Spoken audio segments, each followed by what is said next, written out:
when you look at the crowds today, you have maybe 5,000-6,000 people here. On the streets yesterday, 1 million people, 1 million Iranians in the street for the Ayatollah Khomeini. Does that not give you concern? Does that not make you afraid?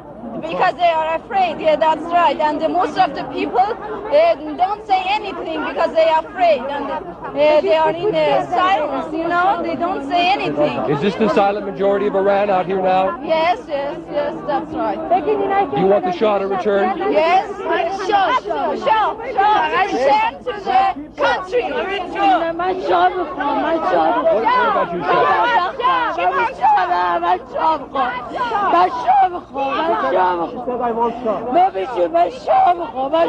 Why do you want the Shah? Why does she want the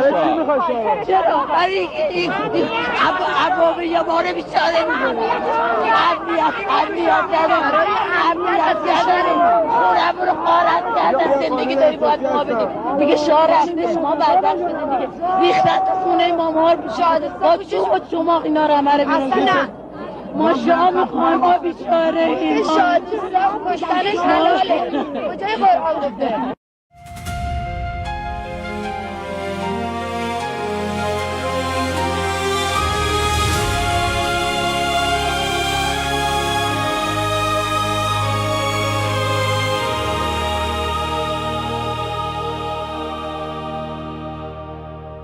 47 years we've been bleeding in the dark, under the shadow of the Islamic regime, with a stone-cold heart. They silenced our voices, they turned off our light. 58 days without internet, but we still fought the night. Our children took the streets, they raised their empty hands, and the world looked away. Do you understand? Do you know Europe? Do you know what's been done? Do you know Europe? 42,000 souls are gone, killed in 2 days by a regime drenched in blood. Do you know Europe? Or have you just given up? Do you know Europe? Do you feel anything at all? Or did something break inside you while Iran answered the call? Do you know Europe? 42,000 lives, 2 days, that's all it took. Mothers and fathers and sons, did you even look? We stand with Crown Prince Reza Pahlavi, our hope and voice. Millions behind him marching, he is our only choice. He only fights for freedom, democracy and human rights. But you mock him in your chambers while he fights for our lives, to pull us out of this darkness, this century-long night, while you sign deals with our killers and call it diplomatic right. Do you know Europe? Do you know what's been done? Do you know Europe? They hang 60, 40 souls one by one, hanged within 4 months by a regime drenched in blood. Do you know Europe? Or have you just given up? Do you know Europe? Do you feel anything at all? Or did something break inside you while Iran answered the call? Do you know Europe?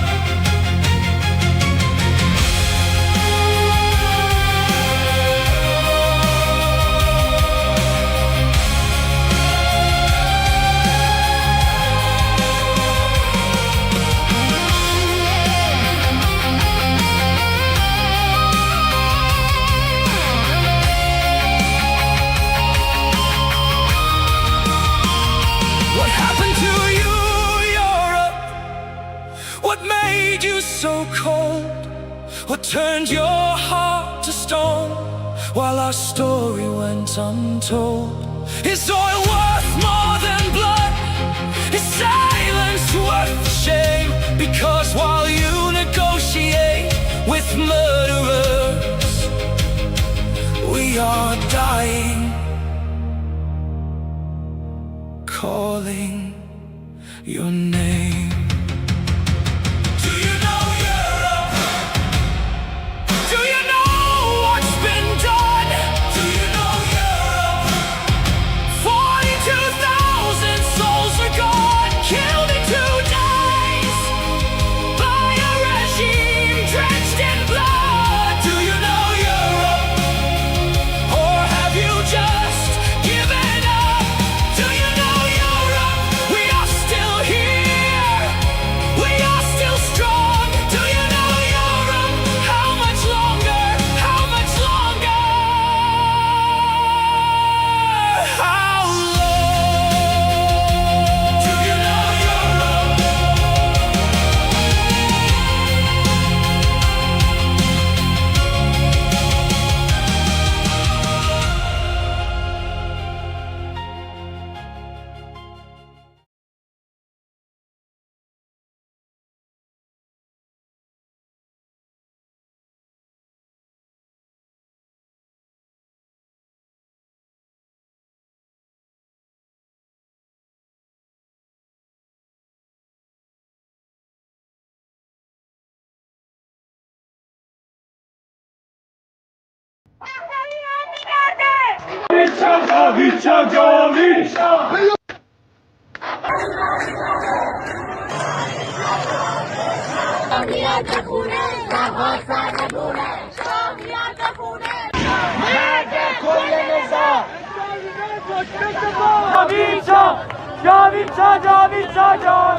To all of our friends around the world, under the yoke of the Islamic Republic, Iran is identified in your minds with terrorism, extremism, and poverty. The real Iran is a different Iran, a beautiful, peace-loving, and flourishing Iran. It is the Iran that existed before the Islamic Republic, and it is the Iran that will rise again from its ashes the day the Islamic Republic falls. So let me be clear about how a free Iran will act towards its neighbors and the world after the fall of this regime. In security and foreign policy, Iran's nuclear military program will end. Support for terrorist groups will cease immediately. A free Iran will work with regional and global partners to confront terrorism, organized crime, drug trafficking, and extremist Islamism. Iran will act as a friend and a stabilizing force in the region, and it will be a responsible partner in global security. In diplomacy, relations with the United States will be normalized, and our friendship with America and her people will be restored. The State of Israel will be recognized immediately. We will pursue the expansion of the Abraham Accords into the Cyrus Accords, bringing together a free Iran, Israel, and the Arab world. A new chapter will begin, grounded in mutual recognition, sovereignty, and national interest. In energy, Iran holds some of the largest oil and gas reserves in the world.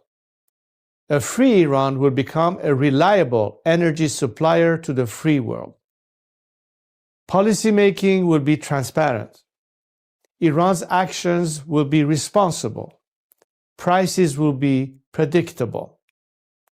In transparency and governance, Iran will adopt and enforce international standards. Money laundering will be confronted. Organized corruption will be dismantled. Public institutions will answer to the people. In the economy, Iran is one of the world's last great untapped markets. Our population is educated, modern, with a diaspora that connects it to the four corners of the world. A democratic Iran will open its economy to trade, investment, and innovation, and Iran will seek to invest in the world. Opportunity will replace isolation.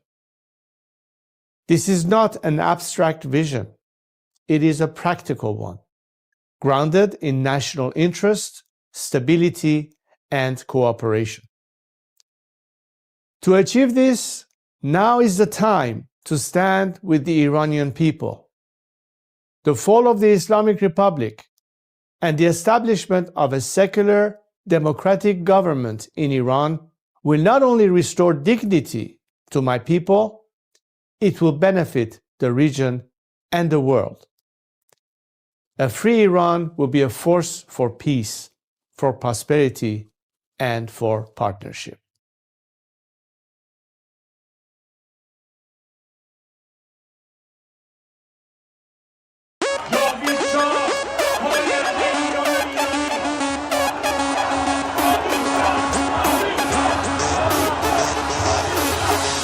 وقتی واسه غم نی گرچه قصه هامون کم نیست همه خسته ایم قبولم ما فرصتی واسه ماتم نیست روشن میشه فردا خورشید سرزمین ما سرم باز و سینه سپر بلند میگم جاوید شاه وقتی واسه غم نی گرچه قصه هامون کم نیست همه خسته این قبولم ما فرصتی واسه ماتم نیست روشن میشه فردا خورشید سرزمین ما سرم باز و سینه سپر بلند میگم جاوید شاه روبروم یه واژه یه هدف به نام انتقامه پشت سرم دعای مادر و تو دستم تفنگ بابامه رو زبونم اسم شاه بگینین عشق بی انتهاست هر جا اسم ایران اومد اونجا صدای بچه رضاست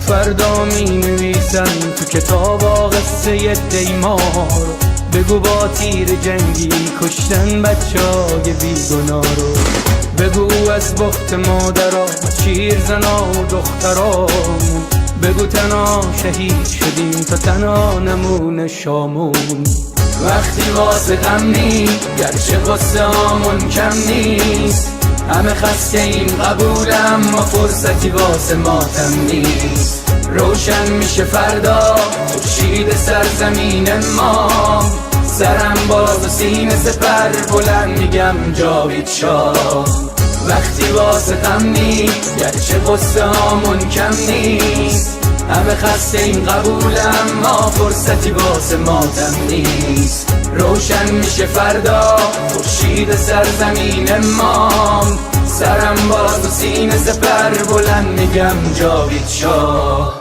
وقتی واسه غم نی گرچه قصه هامون کم نیست همه خسته این قبولم ما فرصتی واسه ماتم نیست روشن میشه فردا خورشید سرزمین ما سرم بالا و سینه سپر بلند میگم جاوید شاه سلام من به تو یار قدیمی منم همون هوادار قدیم سید سلام چطوری مردک کلی کتلت شدین دایی بدون مدرک سلام بسیجی قهرمان رفتی پیش توسی با پنیر و یه نون سنگک سلام به محفل قرآنیتون سلام به مدیرای بحرانیتون سلام به حاجی اکبر و طوله هاش و خارج و رفقای ارگانیتون سلام به دستای پول ملت که تش میفتین توی تور ملت سلام به همه شما کرکسایی که دارین نونتون رو میزنین تو خون ملت ساکتش زیر دست و پاک و تک بخورین حالا هی به یه بادکنک بدوین سلام آخر تو زندان باشه وقتی قرار به این آب خنک بخورین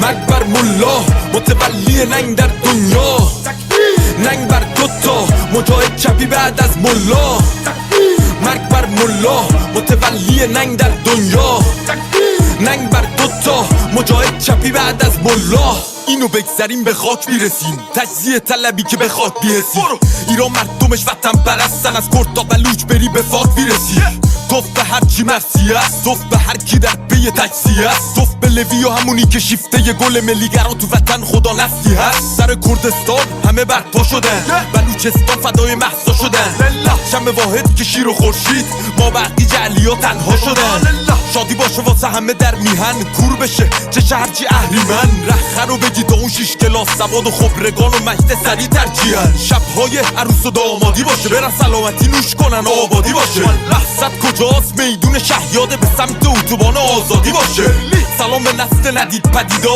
نبودیم ندیدیم قدیمتی ما شاه بود تو شادی کل میزدین حالا شاه بر میگرده پیک میزنین مرگ بر ملا متولی ننگ در دنیا ننگ بر دوتا مجاهد چپی بعد از ملا مرگ بر ملا متولی ننگ در دنیا ننگ بر دوتا مجاهد چپی بعد از ملا مرگ بر ملا متولی ننگ در دنیا ننگ بر دوتا مجاهد چپی بعد از ملا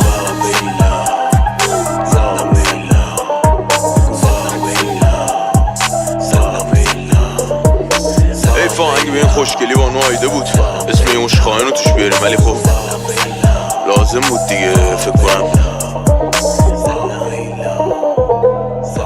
بانو آیده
Let's go.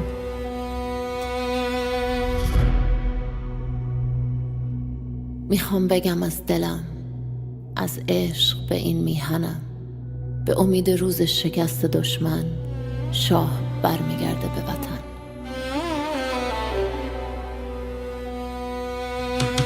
برگشتن پهلوی، وحشت هر اجنبی، بلند بگو همشهری شاه رضا پهلوی.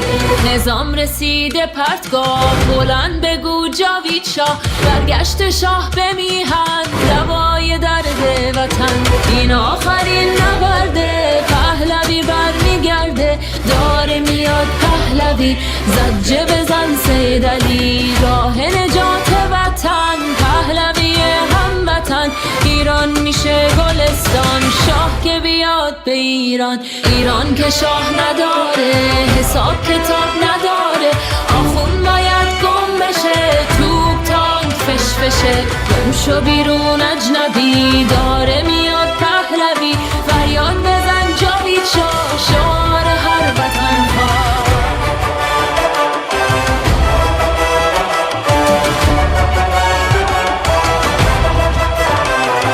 ما شاه میخوایم نه ملا، بزار بشنوه دنیا.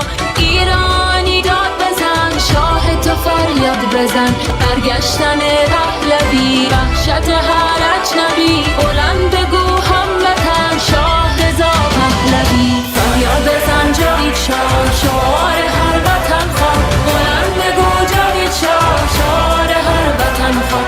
فریاد بزن جاوید شاه، شعار هر وطن خواه. فریاد بزن جاوید شاه، شعار هر وطن خواه. بلند بگو جاوید شاه، شعار هر وطن خواه.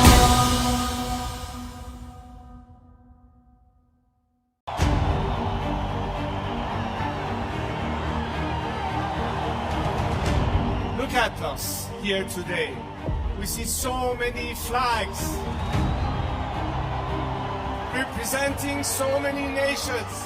We know we are not alone, and we thank you for being with us.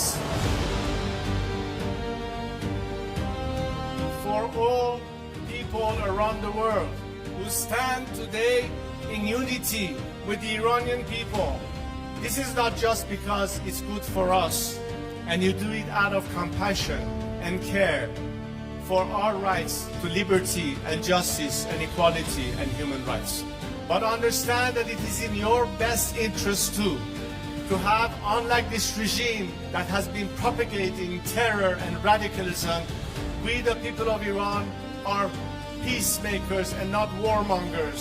We like to be friends, especially with the free world.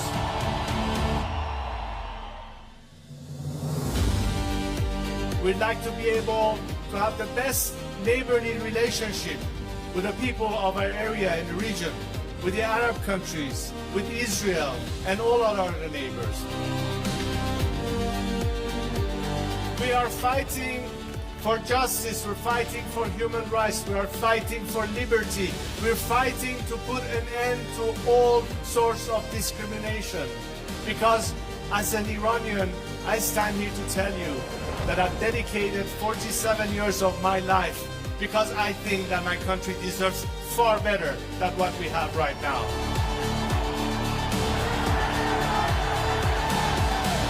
To now understand that their best remedy is to support the people of Iran, because ultimately a free Iran will be your best partner, not just to bring stability and peace, but it will be in your best economic interest and opportunities.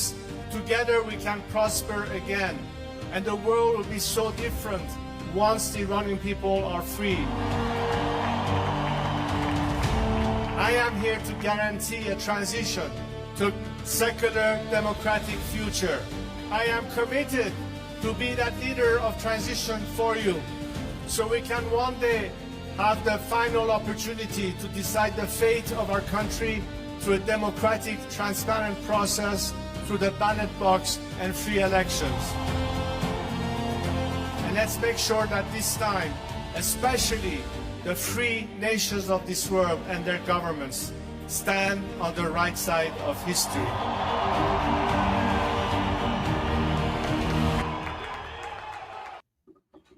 Well, Durud Patriots, good morning, good afternoon, good evening, wherever you are. Welcome to day 155 of Iran Revolution Live with your wonderful and amazing host, Mr. Armin Navabi. And your wonderful and amazing host, Goldie GHAMARI. Thank you so much. Armin, how are you doing today? Doing good, doing good. Finished my 2 streams already, and on the Persian stream, I was using your arguments because more people in Iran are tuning in, and some people were concerned about President Trump's ceasefire, and maybe he's not interested in like being aggressive against the Islamic Republic. So, based on everything I learned from Goldie GHAMARI, I was using all the points that you bring up. And I think it was very convincing, and people there were like, "Yeah, okay." So that was really good. Like, I think it was very effective at calming people down. Yeah.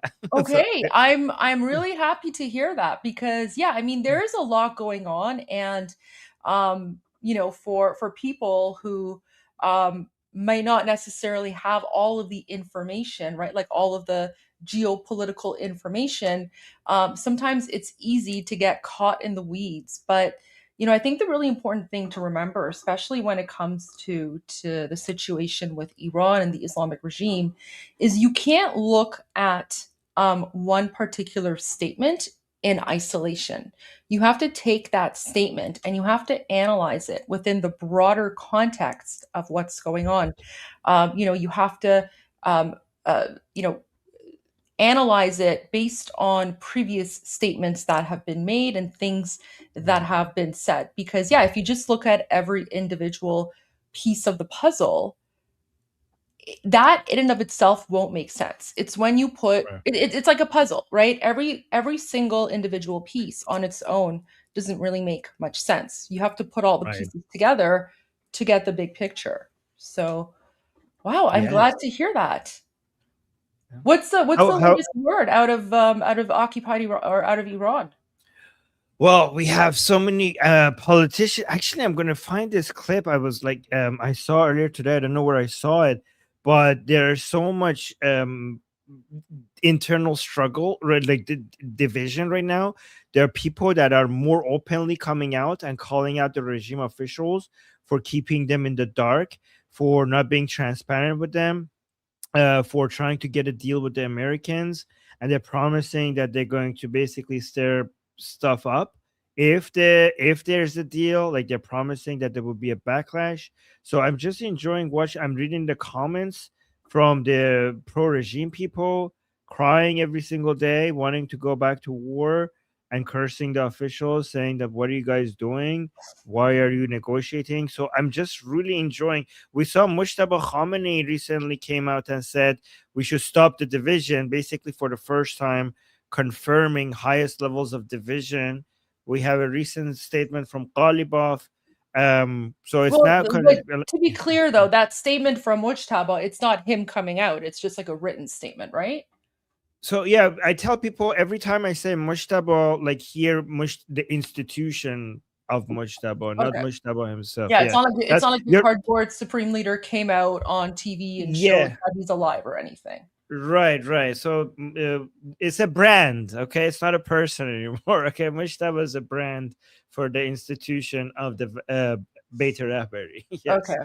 Yeah, so, I think that's important because I know, like, when we're talking about this on like the Iranian side, especially, in Persian with our Iranian friends and family, like when we say Mujtaba said this or that, we know, like, it's implied that it's just a written statement. But for many of our new followers as well, or people who are tuning in, they might be like, "Oh my gosh, what? He's alive?" So. Oh my God! Yeah. So. True. When did this happen? Oh my God! Yeah, you're right. Yeah, it's called the curse of knowledge. Like we just assume that the things that we know.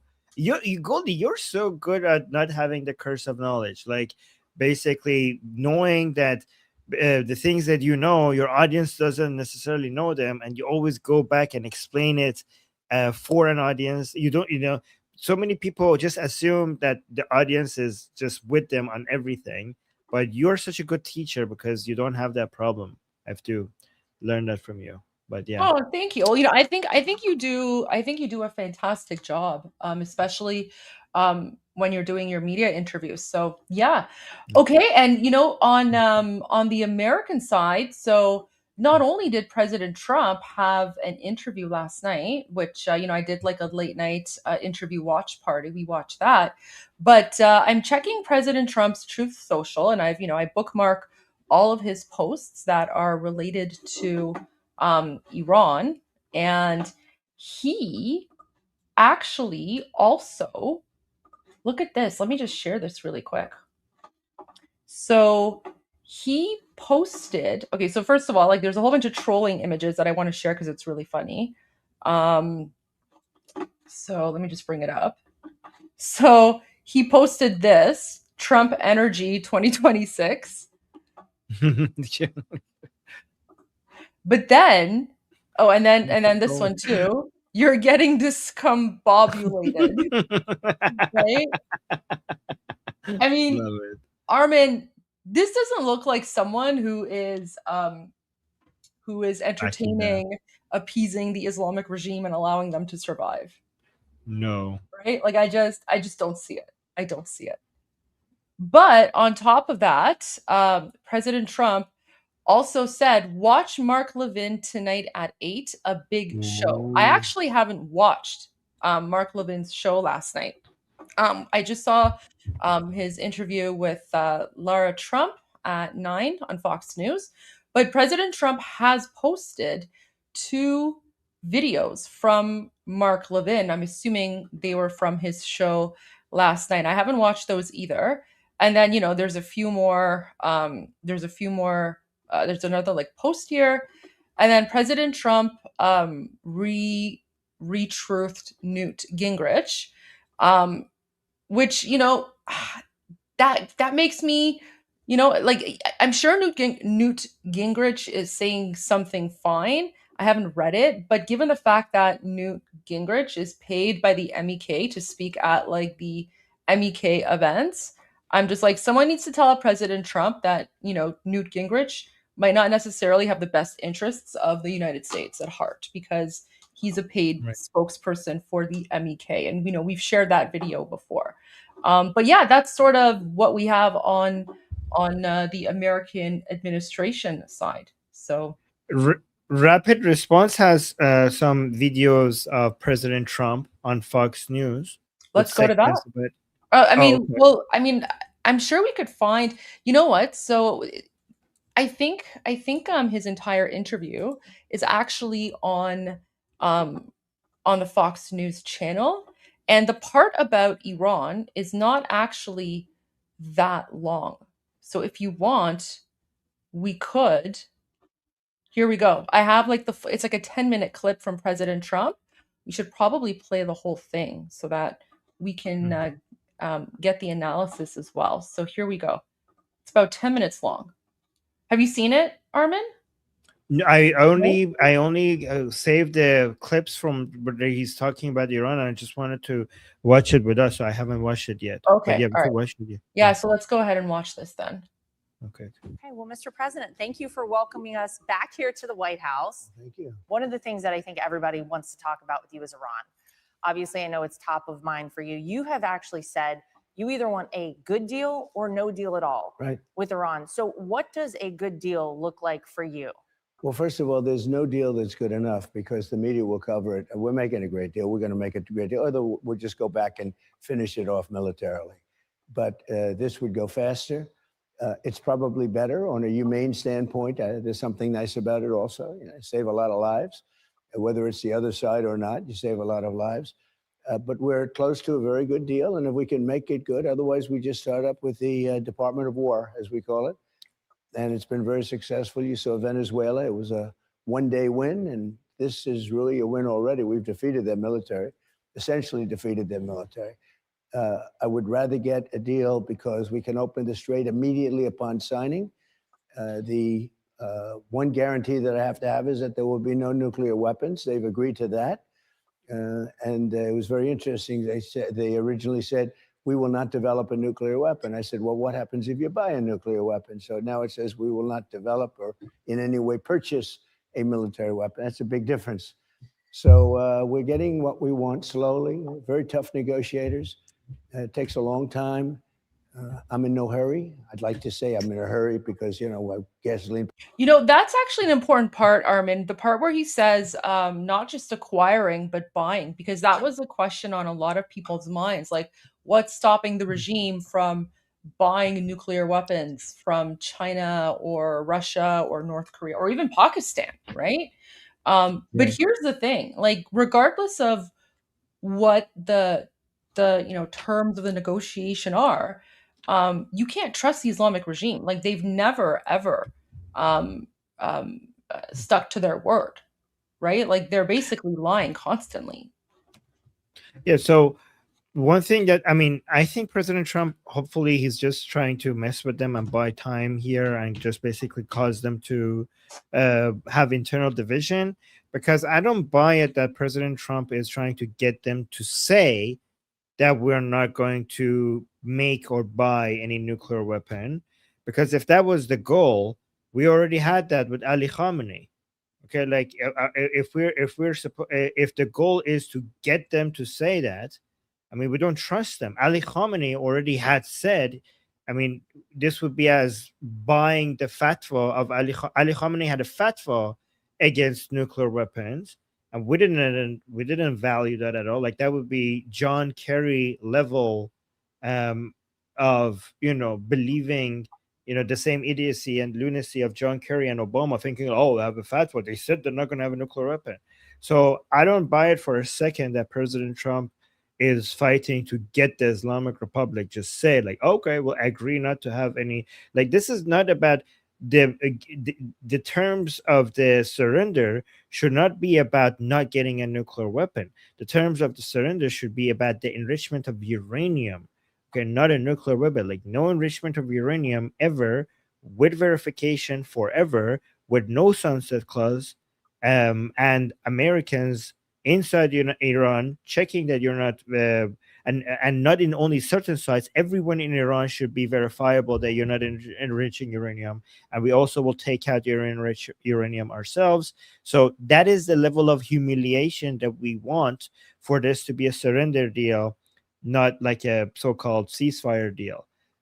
So yeah, the discussion should be more on the enriched uranium rather than them getting a nuclear bomb or not. But I think President Trump is just messing with them, hopefully, by saying that right now. Right? Yeah,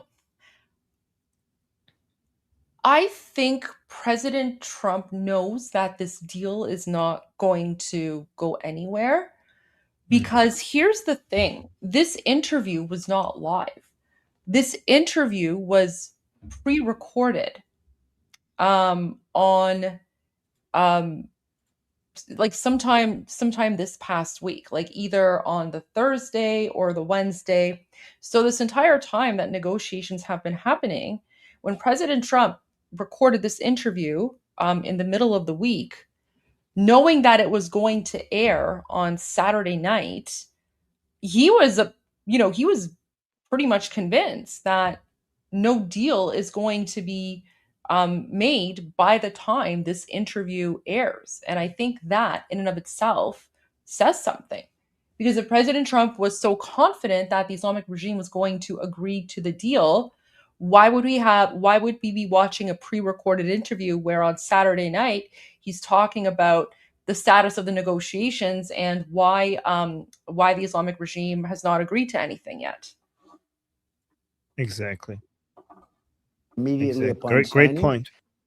The one guarantee that I have to have is that there will be no nuclear weapons. They've agreed to that. And it was very interesting. They originally said, we will not develop a nuclear weapon. I said, well, what happens if you buy a nuclear weapon? So now it says we will not develop or in any way purchase a military weapon. That's a big difference. So we're getting what we want slowly, very tough negotiators. It takes a long time. I'm in no hurry. I'd like to say I'm in a hurry because, you know, gasoline prices are going to come tumbling down. But if you're going to be in a hurry, you're not going to make a good deal. And slowly but surely, we're getting, I think, what we want. And if we don't get what we want, we're going to end it a different way. So that's interesting because I think everyone has acknowledged that the United States has been in a defensive position against Iran. They've been aggressive to some extent, and we've been defensive. Is there a line that they would cross for you to go on the offensive again militarily? Well, a deal that wasn't going to be good for us is the line, ultimately, because, you know, I'm playing it out and we're going to see. And that's what I do. I negotiate. They negotiate. They're very good negotiators. They're crafty. But in the end, we have all the cards because we've defeated them militarily. Look, they have no Navy. Every ship, they have 159 ships. Every one of them are at the bottom of the sea. Every single one. We take pictures of them. We have people going down taking pictures of hundreds of ships. Their Navy is totally gone, 100%. Their Air Force is totally gone, 100%. Their military, we've sort of left it alone because we think that their military is somewhat moderate. They have other people that aren't moderate. We've taken them out. We've taken different forms of leadership out. We've actually... Oh, Goldie! You heard that, right?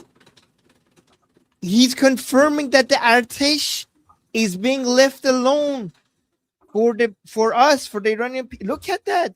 He did in the boom boom chart. Yeah, exactly. There we go. We got confirmation that this was on purpose. Right? Yes. So, guys, for those watching, this is the IRGC here, and this is the army, the Artesh. So when you look at the Boom Boom Bingo sheet, a lot of people within the IRGC have been targeted, but the Artesh has been left alone. And a lot of people were wondering why that was. And I was saying, I think it's because of the defections, because I believe there are some high-level people who have defected and who have joined with His Royal Highness Reza Pahlavi. And if the people, like if let's say the United States and Israel targeted those army commanders that have not defected, and then only the ones who have defected remain alive, then that would pretty much be exposing them for who they are. So this way, not only are we protecting the identities of those who may have defected, but Armin, I think this is also creating tension between the IRGC and the Artesh. So President Trump is creating further internal divisions because now the IRGC is going to be looking at the Artesh and saying, oh my gosh, are they actually going to be like rising up and planning like a military coup or something? That's a good point. Good point. It also, by the way, Goldie, what do you think about this? It also suggests that President Trump is very eager to not just leave infrastructure for the Iranian, because a lot of people keep criticizing President Trump for not going more aggressive. But I genuinely think that President Trump is really, I mean, if it comes down to it, he does whatever necessary, but he is very eager to leave infrastructure and an army for the Iranian people after the regime falls. Like, I think he's very much interested into making sure he doesn't break too many things. And he thinks that not the heads of the army, because as you mentioned, many of these people are IRGC related anyways, but he doesn't want the body of the army to be destroyed to the point where we don't have security after the regime falls. So he wants to leave the Artesh for the Iranian people. And that shows how much long-term he's thinking and how much he's thinking about after the Islamic Republic. Yeah, absolutely. Absolutely. I totally agree with you on that. And, that's something that King Reza Pahlavi has mentioned as well in one of his speeches. I can't remember which one it was, but he spoke about like de-Baathification in Iraq and how the complete destruction of the entire governmental system in Iraq after 2003 actually led to that power void. And King Reza Pahlavi has always said, we don't want like de-Baathification. And that's why there's this, there's the ability for people who are within the Islamic regime to defect and, secretly join with, his team. And because he said, like, after the fall of the Islamic regime, anyone whose hands are not covered in the blood of the Iranian people is more than welcome to be a part of the new system to help rebuild the country, because the reality is we're going to need, the bureaucrats and the technocrats and the people who, run like the, Ministry of water, or, natural gas, or, infrastructure, whatever, right? Education, health, all these things, right? The issue, the problem is not with these people, right? And even those who are within the apparatus of the Islamic regime, again, as long as they're not, murderers, then there's no issue. Like we're not going to go hunting people. We want unity. Like we want to heal our country and move on. And only the people who are responsible for, crimes against the Iranian people, they'll be the ones who have to face, have their day in court. Exactly. By the way, Goldie, can you hear this thing in my background, or you cannot hear it? I need to see if I need to fix it. Wait, what is this? There's this. I have this thing that is like making a lot of noise. I was just wondering if you hear it. No, I don't hear anything. Okay, good. Thank you. Okay. Their Air Force is totally gone, 100%. Their military, we've sort of left it alone because we think that their military is somewhat moderate. They have other people that aren't moderate. We've taken them out. We've taken different forms of leadership out. We've actually... Armin, apparently some people can hear it, though. Okay, I'm gonna go fix it. Okay.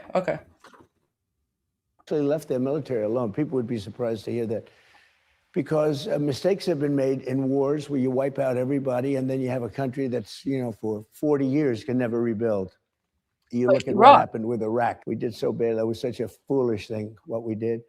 Shouldn't have been there in the first place, by the way. So, that's really interesting, guys, because His Royal Highness Reza Pahlavi has spoken about, how he does not want a de-Baathification process to happen in Iran after the fall of the Islamic regime.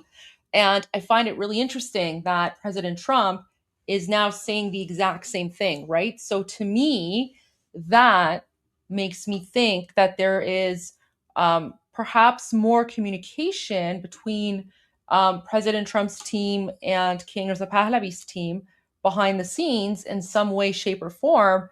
There may be some sort of communication happening, right? Because this is like the exact same messaging and the exact same thing that Reza Pahlavi had said. And shouldn't have been in Iran, but Iran has the capability. If we didn't hit them with the B-2 bombers 9 months ago, let me go back. Let me see what he said there. But Iran, by the way, can never rebuild. You look at what happened with Iraq. We did so bad. That was such a foolish thing, what we did. Shouldn't have been there in the first place, by the way. And shouldn't have been in Iran, but Iran has the capability. If we didn't hit them with the B-2 bombers 9 months ago, they would have a nuclear weapon right now, and it would be a whole different story. Probably would have used it. You probably wouldn't have had you wouldn't have had Israel, but you probably wouldn't have had a Middle East. And then where do they go from there? And you get to see that when you see that when we went back, they had missiles aimed at Qatar, Saudi Arabia, UAE, Kuwait, Bahrain. They all got hit. And we were surprised. I was surprised. Actually, I viewed it as a positive because all those people came immediately to our side. They got hit. Now, they could have taken another view. They could have said, well, we want no part of it. Not that they like it, but they came to our side. And Iran is in a very bad position. They have no military. All they have is good talk, and they have a fake press. The fake news is probably their biggest asset. And I put something out. Armin, he's talking about Durka News Network. The biggest asset. He's right. They're best. The only thing they're good at is their propaganda. They lie really good. Oh my gosh. I'm glad President Trump's calling it out. I mean, because again, Armin, it's crazy to me. It is absolutely wild to me that there are people in Western countries who take what the Islamic regime news outlets say at face value, as if it's like some sort of normal country with like freedom of press or something, right? Like it's all propaganda. It's all basically coming from the Islamic regime itself. I think President Trump is watching Durka News through Iran Revolution Live. That's how. Well, I mean, you're the one who's translating Durka News Network, so there you go. Oh, okay, there you go. Okay. On Truth the other day that I think was very profound. It said that we wipe out their military, we wipe out their Navy, their Air Force, their anti-aircraft, we wipe out everything, we wipe out their leadership, and then we wipe out their leadership a second time. And then at 2.5 times, we're dealing with the other half. And by the way, they're much more reasonable, and you could say that's regime change. But I said, so they would then raise the white flag of surrender. We give up to the great American military, the most powerful military. We give up, we give up, we give up. The New York Times would say, Iran has fought bravely and has defeated the United States of America. I mean, the coverage is so bad. You have a big win in a battle, and they say you lost. You knock out their entire Navy, and they say their Navy's doing fantastically. No, it was defeated, totally defeated. And they say, it's just a terrible thing for our country. And, you know, to really be great, you need a fair media. And we don't have a fair media. I mean, that's all they can do is lie. Well, that's they the have Democrats. No policy. They have nothing to, well, nothing to go on. They're Democrats, okay? Yeah. They have no policy. We have a new name for them, you know, Democrats. I call them, I will always call them until they straighten up, Democrats, because they want women to be put in danger by having men play in women's sports. Think of it. They want the transgender mutilization of your children. They want open borders. We want open borders. They want high taxes. You know, they voted against the tax cuts. They voted against no taxes on tips. They voted against no taxes on Social Security. They voted against no taxes on overtime. These have been so important. But the Democrats voted against all of that.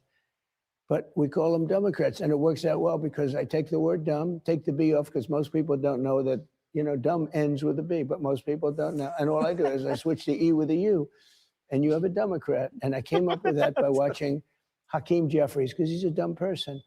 And I said, he's really dumb. I said, wait a minute, he's a Democrat. So I think it works. I don't know that it's going to be as good as Pocahontas or fake news or so many of the others that we've come up with, but I mean, I'm going to just call them Democrats, because I don't understand how they can be so stupid. I'd imagine if you could have timed things perfectly, having a conflict just in front of the midterm elections at a time like this isn't ideal. You acknowledge the high gas prices.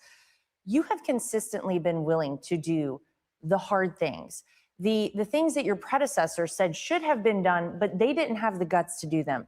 You have taken them on, and Iran is a great example of that. Well, you have a problem, you know, a structural problem, because you have the midterms, you have the elections. Well, that's going to go on for hundreds of years, every 2 years. So you have really a very small window. So if you wanted to play that game, then you would wait till the midterms are over. And then the following hour, you'll attack Iran, because they cannot have a nuclear weapon. Most people agree with me on that. But then it gets maybe carried into, you know, the next election, whether it's a midterm or not. So you have a very short window for doing anything having to do with war. But I don't view that window. I view it, I have to do what's right.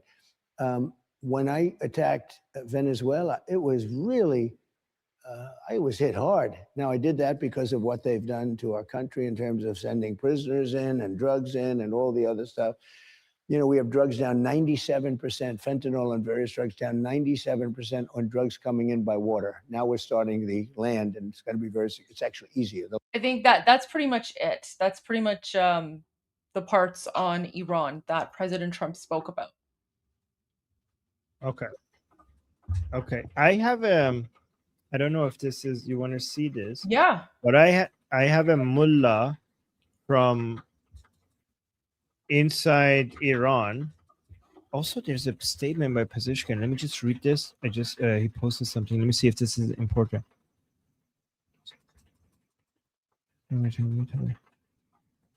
Okay, no, not important. Just as usual BS. But let me just show this to you guys, because I want people to understand the level of frustration of pro-regime people with the officials inside Iran. This is like might be too detailed for some people, but I think it's important for us to understand what's going on there. Not here. حرف افتاده که توافقی صورت گرفت. Okay, look at اما it. آقایون مسئولین از دیروز حرف افتاده که توافقی صورت So this is Sheikh Ismail Ramazani. He's a person. He's one of the leading speakers, one of the leaders of the pro-regime Iranians, and he's talking about he's talking to the people, and he said like we've been hearing rumors that there has been a deal, and he's worried. He's worried that there has been a deal. گرفته یا داره صورت میگیره. Like we have been hearing there has been rumors that there's a deal. اونا میگن ما اعتمادم نداریم. میدونیم. So like it's them, like the Americans are saying that there's a deal is happening, and we don't trust them. Obviously, we don't trust the Americans. هم دروغ میگن. We know that they're lying. خدا اگر من سر سوزنی مماشات کنم یا بخوام یکی به تخت یکی به نه، من دینمو به هیچ کی نفروختم تا حالا بعد از این شاید قیمتی دادن. Like he said, we will never betray Islam. We will never sell out. که فروختم ولی تا الان نفروختم. دارم صادقانه میگم. Like I'm being very very honest with you. اعتماد نداریم ولی دارن میگن که تنگه هرمز باز میشه. Like he's saying it's true that we don't trust the Americans, but the Americans are saying that you're opening the Strait of Hormuz. دروغ میگن. Like they're lying. We know that they're lying. We know that the Americans are lying. Because he's saying to the Islamic Republic regime officials that of course you guys would not open the Strait of Hormuz. Tell us that they're lying. Like tell us that the Americans are saying that you're going to open the Strait of Hormuz, but please say it ain't so. Say it ain't so. دارن میگن که 30 روز دیگه 60 روز دیگه توافق هسته‌ای قرار صورت بگیره. Like they are saying, the Americans are saying that 30 days from now, 60 days from now, we're going to have an agreement on the nuclear agreement. دروغ میگن. دارن میگن که نمیدونم قرار ما برگردیم. Like of course they're lying. They're lying. And then they're saying, the Americans are saying قبل از جنگ دروغ میگن ولی they keep saying that everything is going to go back to the conditions before the war. Okay, they're lying. Fine, the Americans are lying. Like he's basically trying to say like I'm not saying that I trust the American. There's a but coming here, right? There's a but coming here. He's basically saying that I'm not saying that I trust what the Americans are saying, but what is the truth? Okay, the Americans are saying that you're going to sign. So guys, for people who might be new here, these pro-regime people are scared that if the Islamic Republic is going to sign a deal with the Americans, they would see it as a surrender. They would see it as a betrayal. They would see it as treason. They would see it as negotiating with the devil, talking to the devil. They would see it as capitulating to the people who killed the supreme leader. So this guy is now saying that, sure, fine, the Americans are lying, but why don't you tell us what the truth is? Why are the regime officials, why is the Islamic Republic not coming out and telling us what is happening? Like, tell us that this isn't true. Tell us, they say it ain't so. Say, I'm not saying I trust the Americans, but why aren't you coming out and telling us that it ain't so? Like, why are you just hiding, right? ما برگردیم به این قبل از جنگ دروغ میگن ولی راستش چیه؟ ولی راستش چیه? Like, but what is the truth? What is the truth? چرا یه نفر با ما حرف نمیزنه؟ Why isn't anybody talking to us? This is a pro-regime person saying to the regime officials, why nobody from the regime is coming out and communicating with us? آقایون مسئولین با ما حرف بزنید. Like, dear officials, talk to us. Talk to us. He's telling the Islamic Republic to come and talk to us. So this is a mullah that is frustrated with the lack of transparency from the Islamic regime. ما موجودات خطرناکی نیستیم. Oh my God, this is beautiful. He's saying, I swear to God, we are not dangerous creatures. Okay? You know why he says that? Because he knows the regime is scared of the Durka. So guys, the Islamic Republic has invested so much in Durka that it has created something that the regime is afraid of, right? This is Frankenstein, Dr. Frankenstein being afraid of the Frankenstein monster. So he's telling the regime, like, I swear to God that we are not dangerous creatures. Like, come talk to us. We don't bite. And he says that because he knows the regime is afraid of their bite. به خدا ما برادریم. گفت like I promise that we are brothers. So he's saying to the regime, like, we are your brothers. Don't be afraid of us. Come talk to us. سلامی گر So guys, remember how many like guys, these are things that were behind the scenes coming out in the open. For years, I have been telling you that the regime is scared of these people. The regime is scared of its own creation, right? And this is like a Durkab jihadi Haydar and mullah telling the regime that we're brothers, like come talk to us, treat us like brothers. آقایون مسئولین با ما حرف بزنید. به خدا ما موجودات خطرناکی نیستیم. به خدا ما برادریم. به خدا ما برادریم. I swear to God we are brothers. گفت سلامی گر نمیگویی به دشنامی تو شادم کن. So he's saying, if you're not gonna say hi to us, at least come swear at us, so that we at least like he's like, if you are not even gonna come, this is the mullah in here, guys. This is so amazing. This mullah in Iran is telling the Islamic regime that if you're not gonna come say hi to us, at least come and insult us, come swear at us, because at least we want to hear something from you, right? He basically saying, at least if you attack us, we will at least know your position. You have left us so much in the dark that we don't even know what your position is. At least come and attack us so that we at least get some clarity here. Yeah, please come swear at us. He's saying, please come swear at us. Come insult us. لااقل یه فوش به ما بدید. ای مسئول نزار قبل از تو یکی دیگه توافقو برای من تعریف کنه و بعد من He's saying, oh officials, don't let somebody tell me what is in the agreement before you. Are they calling out Pakistan? No, they're calling out the Islamic regime. No, this is some B-roll that they're showing. Okay. Yeah. So this is just the B-roll being played, but he's calling out the regime. He's saying, please make it so that I don't hear what's in the deal from someone else. Make it so that you, the officials, are the source of my information.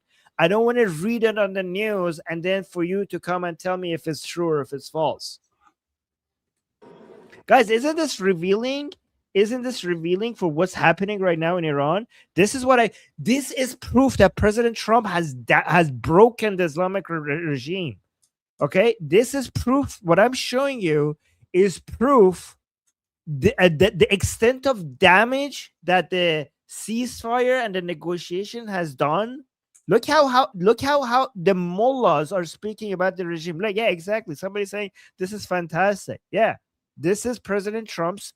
The results of this negotiations and the ceasefire is this, right? Okay. لااقل یه فوش به ما بدید. ای مسئول نزار قبل از تو یکی دیگه توافقو برای من تعریف کنه و بعد من تازه را بیفتم بگم این نبودا.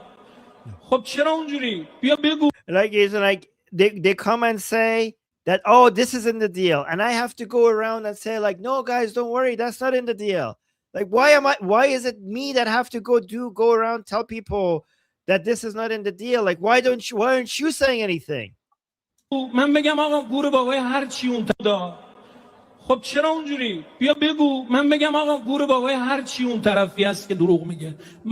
So just come give us the version of what's happening so I could say to hell with those people on the other side. By the way, every time I say Americans, he's actually not naming the Americans. He's saying those people. Like, he's not even thinking of the Americans are even worthy of mentioning. It's like, just come say it so that I could say like, to hell with those people.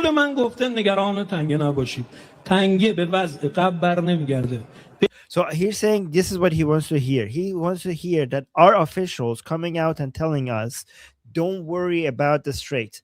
Don't worry about the Strait. The Strait will never go back to how it was. So this is what he wants to hear. Okay, so this is because, guys, the context is that the pro-regime people are worried, right? Because their desire is for the Strait of Hormuz to always be blocked by the Islamic Republic from now till forever, for it to never go back to how it was before they killed Khamenei. That's what their demand is. And he's saying, officials, please come tell us. Please come tell us that this is going to be how it is going to be. These Americans keep saying on the news that the Strait of Hormuz is going to be open we need you to come reassure us that the Strait of Hormuz will never be open. So guys, you see, this is another indication for how difficult it is for the Islamic Republic to surrender. Okay, forget about even the nuclear and the nuclear dust or the enrichment. Even on the Strait of Hormuz, these people are nervous that the pro-regime people are nervous that the Islamic Republic is going to open the Strait of Hormuz. They can't even tolerate that, and they're stressing out. They're having anxiety over what if our officials betray us and they open the strait. برمیگرده به چه وضعی توضیح بدید. مسئول من گفته نگران تنگه نباشید. تنگه به وضع قبل بر نمیگرده. به این وضع برمیگرده. به چه وضعی توضیح بدید. Just come and explain it. Like what changes are you going to make in the Strait of Hormuz? حرف بزن. حرف بزن. Speak. He's telling the regime officials to speak. What? Some transparency here, please. تعلیق بلا تکلیفین این که من هی این طرف اون طرف رو نگاه like all of these delays, all of this not knowing what's happening. کنم هیچ کی با من حرف نزنه. I keep looking here, I keep looking there, nobody's talking to me. میکنم. Like I'm having a heart attack. I'm having a heart attack. The regime officials are not speaking to us. I'm having a heart attack. So yeah, that was that. Okay, just wanted to show you that. So yeah, guys, they're not having a good time. They're not having a good time. They're stressed. So I'm seeing people in the chat saying something about Pezeshkian. Oh my God, it's true. What?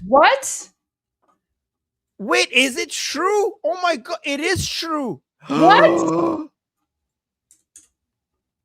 Look at this. Oh my God, Goldie. پزشکیان به دلیل تسلط کامل فرماندهان سپاه بر اداره کشور استعفا داد. Guys, Pezeshkian has resigned because the IRGC has too much control. He resigned against the wishes of Mujtaba, so-called Mujtaba. It's true. I saw it in the chat. I was like, is this really true? Yes. Wow. I think he's resigning for a different reason. Okay, it hasn't been confirmed yet because it says an informed source. Ooh. He's Let's requested read the caption. Yeah. So here. Oh, yes, you're right. Guys, this is Goldie always pays attention. Let's read the full thing, okay? An informed source told Iran International that Masoud Pezeshkian, president of Iran, of the Islamic Republic, has requested to step down from his... Oh, requested. The request... So, guys, be careful. The request might be denied. The request might be denied. So, and if it gets denied, he doesn't have any... it's going to be very hard. Like, it's not really his choice. Has requested to step down from his position by sending an official letter to the office of Mujtaba Khamenei, leader of the Islamic Republic. According to information received by Iran International, in this letter sent in the past few hours, guys, this has just happened, okay? Pezeshkian has issued a warning in an unprecedented and critical tone that the country's administrative structure has effectively veered off from official channels and the main pillars of governance have fallen under the complete control of a specific faction of IRGC commanders, Goldie, not IRGC. This is a very important clarification. It's not under IRGC. It's under a specific faction of IRGC commander. Guys, this shows that the division is even within the IRGC. Not all IRGCs united. Well, Armin, so just on that point, so one thing that I've been saying is that there's a strong division between Vahidi and Abdullahi, because apparently, like, Vahidi is sort of on his own, but Abdullahi is loyal to Ghalibaf. So that's why Murad Vaisi thinks that there, that could be one of the major divisions within the IRGC itself, because Abdullahi has always been Ghalibaf's right-hand man, whereas Vahidi is not. So what Iran International is now saying kind of confirms that there are, even within the IRGC, it's all fragmented because there's so much infighting, even amongst those who are still left alive here. So Abdullahi, you're so correct, has a history with Ghalibaf. Okay. Vahidi is now uniting with Shariati, which has Shariati is at the bottom left of the IRGC chart, right? Shariati is an old timer, like right at the bottom left, second to the top. Yeah, Shariati. No, Jafari. Sorry, but Jafari. Oh, Jafari. Okay. Jafari and Vahidi are working with each other. Jafari has a lot more respect within IRGC. Okay. So, and Vahidi and Jafari are doing a coup against the office of the Supreme Leadership. The office of the Supreme Leadership is working with Ghalibaf to try to protect the office of the Supreme Leadership against the Vahidi and Shariati coup. Okay. And this is why the office of the Supreme Leadership recently came out and fully endorsed Ghalibaf, and also the office of the Supreme. So Ghalibaf's connection within IRGC comes from Abdullahi. The office of the Supreme Leadership's connection to the IRGC comes from Hossein Taib. That mullah guy over there. Yeah. Wait, where is he? Wait, let me pull it up. Taib is this one. Yeah. That one. Yes. So that guy was and could still be Mujtaba's right-hand man. They're buddies. They're from the Habib circle, because Mujtaba and Hossein Habib, they used to fight with each other. They served at the same time in the Habib battalion in the Iran-Iraq war against Saddam. So because of the Habib battalion, they formed the Habib circle, and all over all the years where Ali Khamenei was the supreme leader, Mujtaba was killing people and eliminating people with Hossein Taib together. Okay, and Hossein Taib and Mujtaba Khamenei, they're the people who killed Hashemi Rafsanjani, by the way, together, right? So so we have basically the three forces, like you said, Ghalibaf, Mujtaba's people, and Abdullahi on one side, probably Abdullahi, and then Vahidi and Jafari on the other side. And the Paidari camps are thinking that they're left behind, and they're trying to figure out a way to get in, but they're left outside. Wow. And guys, I want to make it very clear as well. Pezeshkian is a nobody. He literally has no power within the system. He's basically just a puppet. He's a tool. So him resigning in and of itself doesn't mean much to the Islamic regime.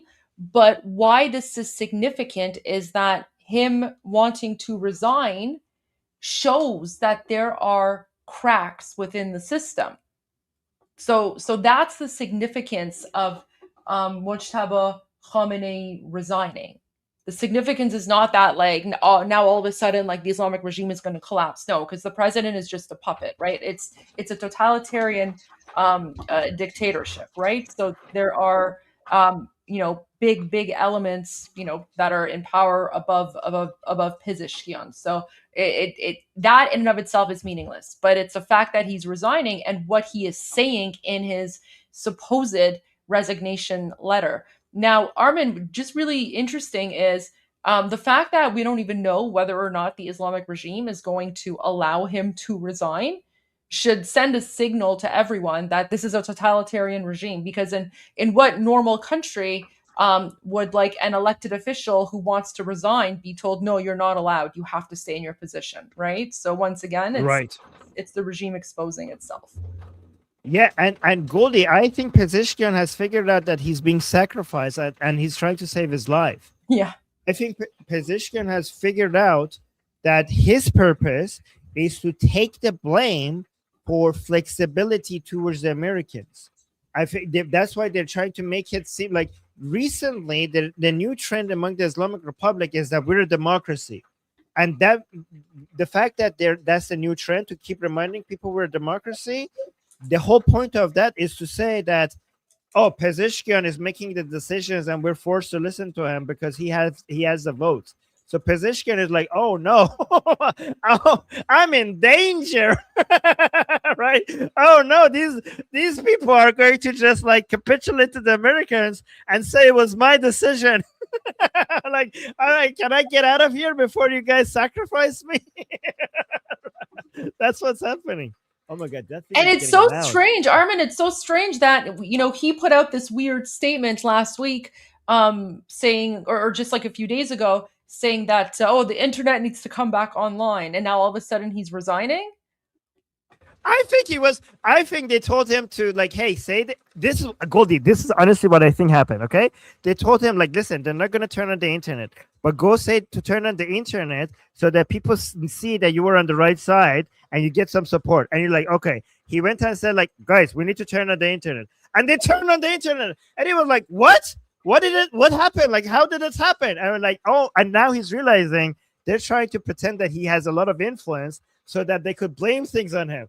And like, no, that's not. I think he's starting to figure out what's happening, and that's why he wants out. Oh my god, I need to go fix this. It's getting really loud. Sorry, guys. I'll fix it I'll get somebody to come fix this. But yeah, let's actually. I'll speak loud noises, guys. I'm being attacked by the Islamic Republic because these are loud noises. All right. But I'll try to be louder myself so you can't hear that. It continues by saying, it remains unclear whether Mujtaba Khamenei will agree to the president's resignation. But, oh, yeah, exactly. That's exactly what Goldie just said. We have to see if they agree to it or not. But the content of the letter points to a deep and unprecedented rift and the highest levels of power within the Islamic Republic. Guys, see, Goldie is always right. These are the results of President Trump's roller coaster games with these people. Remember, guys, how frustrated you were? You remember how frustrated you were with the ceasefire and the negotiations? This is the result. You can't produce these results with bombardments. You cannot produce these types of results with bombardments. In fact, bombardments are good. Everybody likes a cutlet. Everybody likes a freshly cooked cutlet. That's true, but it's not enough. This is what you need to destroy the Islamic Republic from within. And then it continues saying, in the letter, Pezeshkian emphasized that the president and government have effectively been sidelined from major and vital decision-making processes in the country, and the resulting vacuum has paved the way for extremist factions within the IRGC to seize control of affairs. He also stated that under such conditions, he's unable to manage the government or fulfill his legal responsibilities, and for this reason, he has requested immediate resignation. This development comes amid ongoing tensions in recent months between the government and the Islamic Republic's military security institutions. Iran International had previously reported that the IRGC has gradually curtailed many of the presidency's authorities. That's actually not like the authorities. They never had any authorities, and in practice, taking control of key sectors of government. According to informed sources, this situation has trapped Pezeshkian's government in a political and executive deadlock, one that neither allows for advancing diplomatic negotiations nor permits the completion and implementation of desired changes in cabinet structure. This is really good news. This is really good news, guys. We're making so much progress. Unbelievable. Loving this. Wow. Yes. Oh my god. Can't wait for analysis. Yeah. I can't wait for the media or like the Democrats or all the pro-Islamic regime people. I wonder how they're going to spin this, because they're constantly saying Iran, or they mean the Islamic regime, right? Like the Islamic regime is winning, it's more powerful than ever, blah blah blah blah blah. Well, if that's the case, why the heck is the president resigning if the Islamic regime is in such a position of strength and power, right? Yeah, exactly. Yeah, but we'll see how they will try to spin this. Oh, someone But someone is saying that apparently Tasneem News denied the report. Yeah, but so remember, Tasneem News is Islamic regime IRGC. media outlet. That's IRGC. So yeah, like they would definitely want to deny this, right?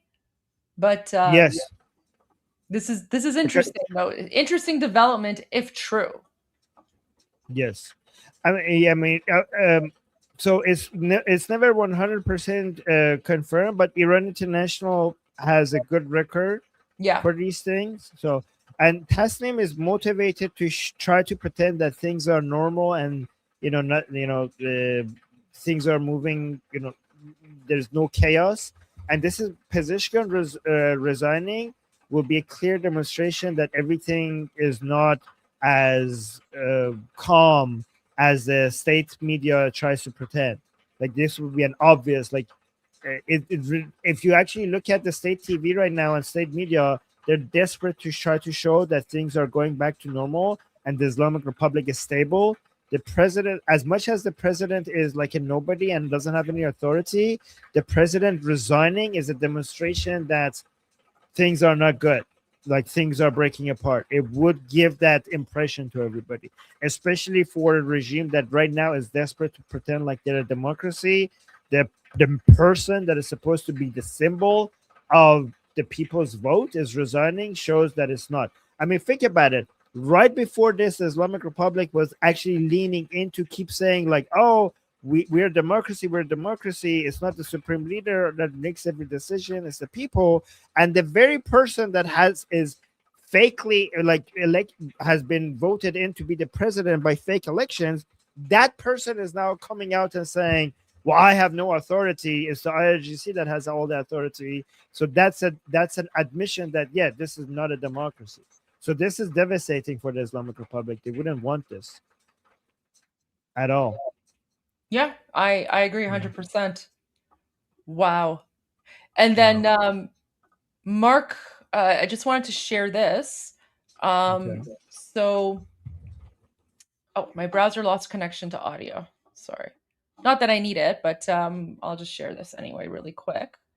So look at this. So Mark Levin posted this morning 40,000 never came back. So he's sharing images and footage of the slaughter or the demonstrations right before the slaughter. And then Reza Pahlavi's comms team have reposted him and saying Iranians will triumph over this evil regime and will never forget those who stood with them during these critical days. Thank you, Mark Levin Show, for standing with the people of Iran. Wow. Yeah. And at some point, I think maybe if we have time after the super chats, I want to watch what President Trump posted on Truth Social about Mark Levin, because he literally said, watch Mark Levin tonight at 8, a big show. And Mark Levin was speaking about Iran. So I haven't watched that, but we should definitely watch that at some point, I think. Because if President Trump is saying to us, watch this, we probably should watch that. We should. So maybe we should jump into the super chat so we could save some time for this. Yeah. You want to do that? Okay, yeah. Okay. Oh, the super chat didn't kick me out. Amazing. Fantastic. The scene. It's, you know what? Okay. It's because I set up the layout this time around before the show started. I set up the layout so that it would work. Oh, okay. No, it's kind of funny though. I get kicked out every time we change things. Okay, so let's look at the super chats. Torah saying, hey, Armin and Goldie, with the heart emoji, saying, I made this song about BB June and the Iran Revolution. Could you guys give it a listen? If so, I will link the song in the chat. Sure, yeah, send us the link. We'll take it. I mean, you could send it to me. You know how to reach me, so send it to me, and maybe I'll listen to it, and I'll share it with Goldie and see what Goldie thinks. Okay, so send it to me, and I'll share it with Goldie, and Goldie will share it if Goldie approves. And thank you, Tora. That's very sweet. Thank you for doing that. And then Amir just gifted 1 membership for somebody in the live chat for Liberty Politics. Thank you, Amir. And then we have Why Not with the super chat saying, hello, I've been watching since the protest started. Well, thank you so much for being with us here all this time. Why not? I appreciate that. Back in late December from Hill Country in Texas. Oh wow, Texas. Goldie's favorite state. Mom and I are watching. Yeah. Mom and I are watching. We love you all. We'll love you back. Say hi to mom. We love y'all too. Say hi to mom. Or I should say howdy to mom. Howdy. Okay. Thank you. Thank you for being by our side all this time. T. Thompson, thank you so much for the super chat saying, I love both of you. Oh, this is nice. I love both of your deep understanding of the history of the world and Iran. Wow. Thank you. In the US, we cannot remember the last news cycle. Okay. Well, here's the thing, in defense of Americans, it's because you have a more stable country. usually the more chaos you have to deal with, the more interested you get in politics, and the more stable you are, the less interested you get. But thank you. I appreciate that. That is a good point. Yeah. Okay. Tora, thank you so much for the super sticker. I appreciate that. Thank you so much. Thank you for the support. And then we have Fleshy Interloper. Thank you so much for the super chat saying, does Trump's other side mean Iranian? Oh, does Trump's other side means Iranian regime? Oh, the other side. I think you're referring to, if I'm not mistaken, when Trump is talking about like the two different types of people that he's dealing with within the regime. If that's what you're referring to, I think this is President Trump's mind games with the Islamic Republic, trying to divide the Islamic Republic to these more jihadi, Durka-minded ones and some more reasonable, more flexible ones.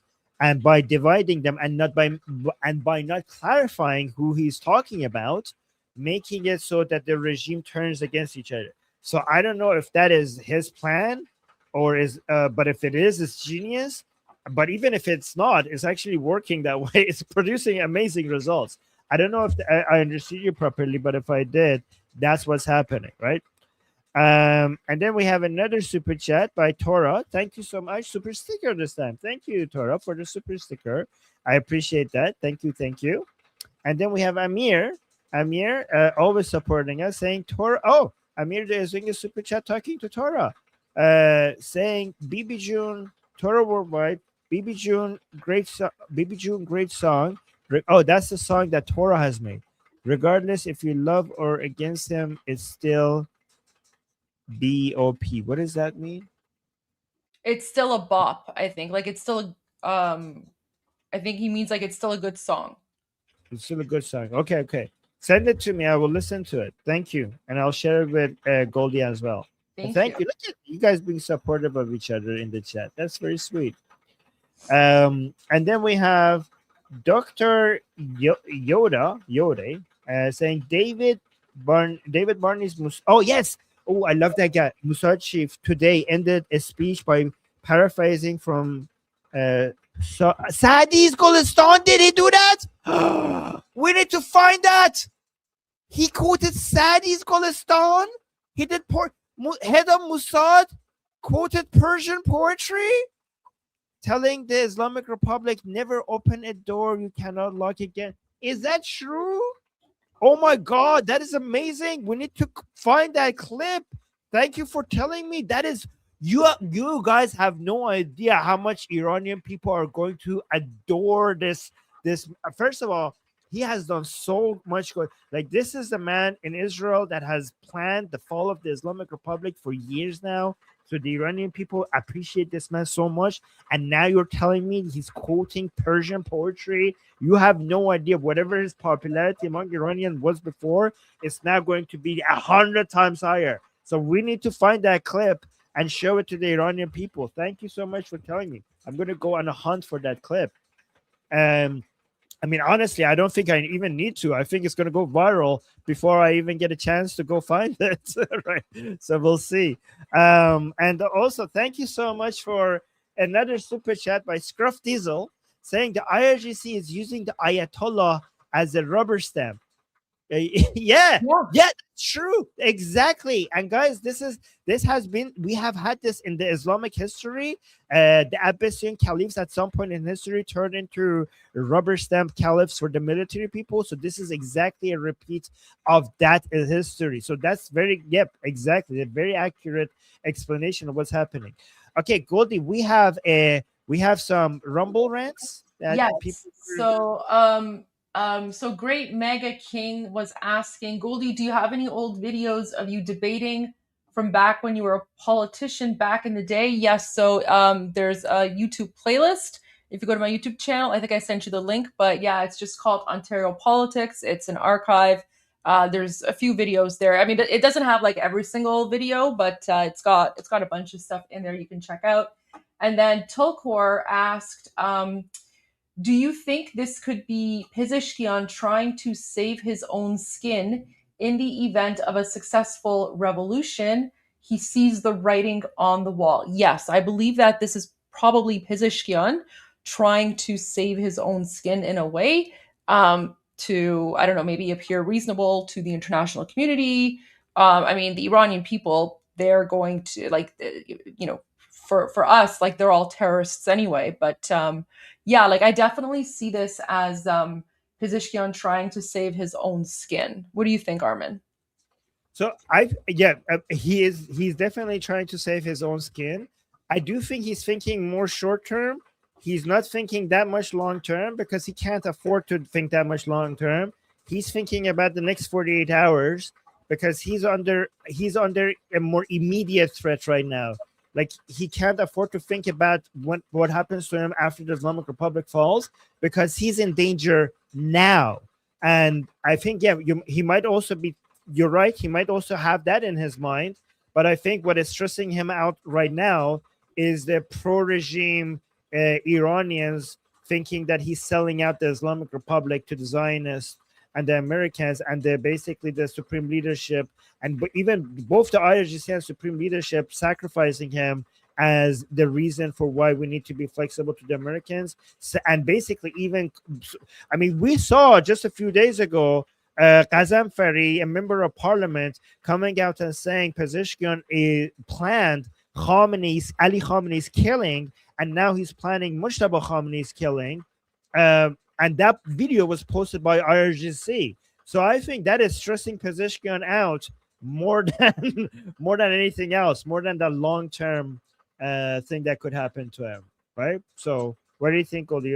When it comes to two threats, I think the more immediate concern for Pezeshkian is the current threat against him, right? Yeah, absolutely. He probably just wants to, like, go into hiding and try to see if he can survive this, right? Like, I have a feeling that more and more each day, everyone who's left within the Islamic regime are kind of looking around and, wondering, are their days numbered and how many more days they have left before they're either boomed or someone from the Islamic regime gets them or the Iranian people get them, right? Like, if I was the Islamic regime right now, I would not be sleeping comfortably at all. I think it's so correct. And I think Pezeshkian regrets ever accepting to run for president. He was like, they told me this would be easy. They told me that all I have to do is listen to Ali Khamenei and just confirm everything he's saying. I didn't sign up for any of this. Like, what is happening? I think he's so sad. Like, I should have never done this. Oh my God. I don't feel sorry for him, by the way. No. Okay. And then Fleshy Interloper with the super chat. Thank you so much, Fleshy. Saying, does Vahidi have a political position or is he just military strongman? I mean, military strongman in Iran and within the Islamic Republic, being a military strongman gives you political position. So elections don't give you political position. Like, it gives you a fake title with zero political power. But IRGC is not just military. IRGC is the most politically strong part of the Islamic Republic. So being a strong military man means that that's political, because the entire IRGC is political. In fact, this is exactly against the orders of Ruhollah Khomeini, the first supreme leader and the founder of the Islamic Republic, making it very clear that the IRGC should never be political. And right after he died, the IRGC and Ali Khamenei worked with each other, and the IRGC is now the most political part of the Islamic Republic. So there's no separating them from each other. Right? Yeah. Yeah. Yeah. So guys, remember the IRGC makes most of the decisions. So yeah, the military is making the political decisions, right? But that's a very good question, by the way, Felicia. And then we have Amit. Thank you so much for being member for 4 months, saying yeah, exactly. Yeah. And then we have another super chat by Sketch. Sketch is saying a game of I think Dorka. I think you mean Dorkas over there. It says Darks. I think that's autocorrect, I'm assuming. So a game of Dorkas is being played, so I quit before I lose. Yes. That's probably what Pezeshkian's thinking, right? Yes. Oh my God. Yes. I can't lose if I quit before I lose. I mean, look at this, right? Look at all the people who've been boom boomed on the Durka boom boom bingo sheet, right? So yeah, it's definitely game of Durka right now. Yeah, exactly. Game of Durka. That's love that. Justin, thank you so much for the super chat, saying, what do you guys think are the chances Ghalibaf was the one negotiating with USA? Very high, very high. And the IRGC found out about it and told him to resign. Well, so they're trying to, yes, the IRGC is taking position against Ghalibaf because they're thinking he's being very flexible with the Americans. But it actually goes deeper. Guys, listen to this. The IRGC thinks that Ghalibaf is telling the Americans who to kill within the IRGC so that the deal could go forward. The IRGC thinks that Ghalibaf and the Americans are working with each other on who to target and how to get different regimes. So Ghalibaf, they think Ghalibaf is going to the Americans saying that I could give you everything you want if you take out this guy and this guy and this guy, and here's where this guy is hiding, here's what that guy is hiding, and here's how you can take this guy. This is the level that we're at right now, okay? In fact, many people think that Larijani was like the reason how because Larijani was hiding very, very well. And some regime officials are saying there is no way that the Israelis could have found Larijani unless Ghalibaf sold him out to the Americans. And now some people also think that Ghalibaf also sold out Ali Khamenei to the Americans. So this is the levels of infighting we are at right now, right? So, but great question. And then we have Jeff Ashley. It's a new just became a member. Thank you so much. Welcome. And then we have PJ saying, keep on fighting, you all. We will. Thank you so much. Thank you so much for the encouragement, and thank you for the support. And then we have Sketch is saying, this pawn in the game of Durka's fear sacrifice. Yes. I should make a game of Durka's meme or something like that. Oh my God. Goldie, we were thinking yesterday that we should make an AI video that basically uses Star Wars references, and basically, and Sketch was actually very good at connecting these to each other. Basically, different people within the Islamic Republic being different characters within Star Wars, to be able to more easily explain this to Americans of who's who, using Star Wars as a reference. But yeah, some people were coming up. That would be cool if we make an AI video based on that. Yeah, just make sure that you don't get flagged for copyright, because Disney is like a stickler when it comes to like copyright stuff, right? Oh my God, yes. So be careful about that. Yeah, you're right. I'm sure it can be done. That would be kind of cool. Oh no, you're right, actually. Okay, and then we have Justin. Thank you so much for the super chat. Justin saying, sorry, Pezeshkian, not Ghalibaf. I get all these guys mixed up. Oh, wait, I forgot what. He's referring to the question. So the question was, he asked earlier, what do you guys think are the chances Ghalibaf was the one negotiating with the USA and the IRGC found out about it and told him to resign? So he means, what are the chances it was Pezeshkian? Oh. No, it would No. not be Pezeshkian, because Pezeshkian was not part of the negotiation team. And again, Pezeshkian literally has no authority or power within the system. Even though he's the president, he's basically just a puppet, and he does the bidding of everyone else. So I would say the chances of Pezeshkian being the one who was like secretly negotiating, very, very, very low. Ghalibaf for sure. Like I do, like you were correct in your initial assessment, asking about Ghalibaf, and not Pezeshkian. So we're happy you made a mistake, because your question became good. Like your question was really good with the Ghalibaf in place. Yeah. So for people who are wondering, so even though Pezeshkian is the president of the Islamic regime, although again it's a totalitarian system, so it doesn't mean anything. Ghalibaf, who's like the speaker of the parliament, again, it's all like these are all guys. Like when I say like the name of like their position, just keep in mind the position is completely meaningless, right? Like these institutions are completely meaningless. It's just there for show. Ghalibaf is actually more powerful than Pezeshkian and more influential. And Pezeshkian, I don't even think he has like the mental capacity to like engage in negotiations, right? Like he's Henk. I don't know. Like he's a very low IQ individual. He's still savage. He's still a terrorist, right? Like guys, keep in mind, they're all terrorists, right? But I just don't think he has the mental capacity to engage in like that sort of diplomatic negotiations. Ghalibaf, however, yeah, absolutely. So Ghalibaf is probably trying desperately to make a deal behind the scenes, to somehow, preserve his life, because he is evil and he's a terrorist, but he is more of a pragmatist, so he wants to remain alive. So to Goldie's point, Ghalibaf is more powerful, and that has nothing to do with him being this parliament speaker. So that title doesn't give him power. His connection to IRGC and his loyal followers give him the power that he has, not being the speaker of parliament, right?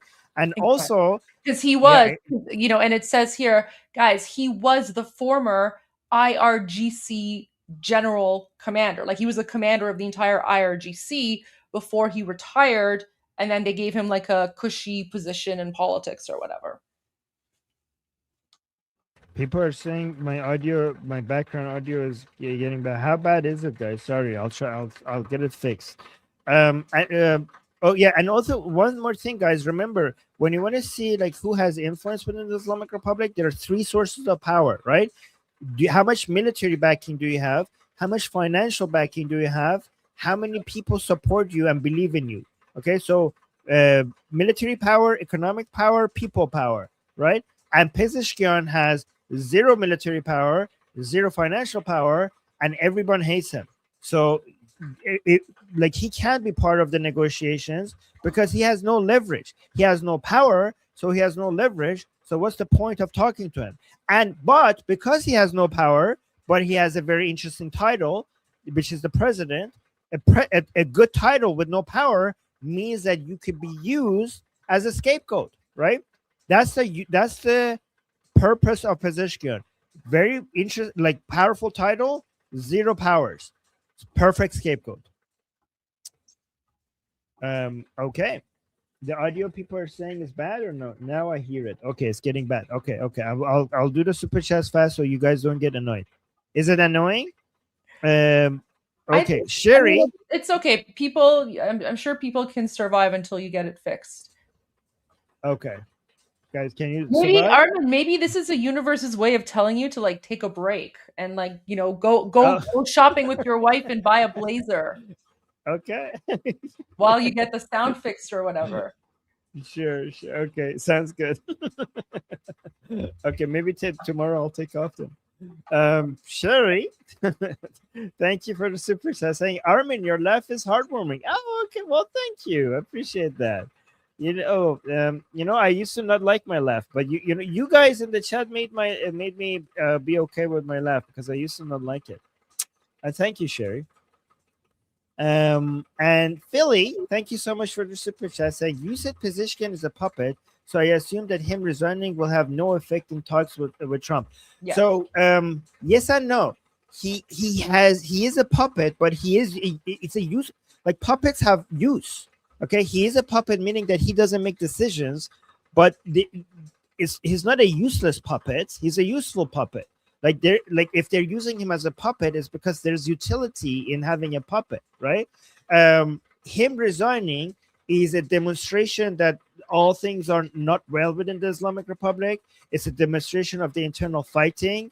It's a demonstration of there's chaos. So I think that will indirectly have some effects on the talks with Trump, because when this goes out in the open, that reveals that there is chaos within the Islamic Republic. And guys, even though we know he's a puppet, globally the term president carries a lot of weight. So the Islamic Republic likes to act like the president is a big deal. So now that the president is resigning, you like on mainstream media, they're going to say like, oh my God, the president is resigning, right? So this is going to weaken the Islamic Republic's propaganda in them trying to demonstrate that they're strong. So given that from a propaganda perspective, the Islamic Republic is going to look unstable, they're going to have less leverage at the negotiating table. And them having less leverage at the negotiating table makes President Trump's position even stronger than before. So indirectly, it will have some effect. So yes, he's a puppet, but puppets have utilities and puppets do have their effect. Okay. Armin, I have another update on this. Let me just share this really quick, because I just opened up my X account and I saw this. So let me just share this really quick with you. So since yesterday, conflicting reports have surfaced regarding the resignation of Masoud Pezeshkian, a resignation that, if true, has a very high likelihood of being accepted. Unofficial reports state that he has sent a formal letter addressed to the office of Mojtaba Khamenei requesting to step down from his position. In this letter, which various accounts say was sent yesterday or this morning, Pezeshkian has stated in an unprecedented and critical tone that the structure of the country's administration has effectively veered off from official channels, and the main branches of governance have fallen under the complete control of a specific faction of IRGC commanders. Pezeshkian emphasized in the letter that the president and government have effectively been sidelined from major and vital decision-making processes in the country, and the resulting vacuum has paved the way for extremist factions within the IRGC to seize control of it. Again, they're all extremists. What do you mean extremist factions? They're all extreme. This is breaking news, and further updates will be published subsequently. So it seems as if Pezeshkian is also trying to maybe like position himself as like the moderates that President Trump keeps on talking about in the mainstream news. Like, pick me. Yeah. You know what? You know, Goldie, that would actually not be that dumb, even though he's kind of retarded, because he doesn't have any friends. So Pezeshkian might only his hope is for him to be protected by Trump. You know, given that everybody in the Islamic Republic is trying to sacrifice him, he's like, Trump, save me. I'm the good one here. Like, you're my President Trump. You're my only hope. All the oh my God, this is fun. Okay, guys, isn't it fun watching the people, our murderers, our killers, being so terrified and trying to taking position against each other and being terrified and wondering about whether they will survive this or not? This is a taste of their own medicine. This is how these people make Iranian people feel for the past 47 years. And now they're going through it. Wow.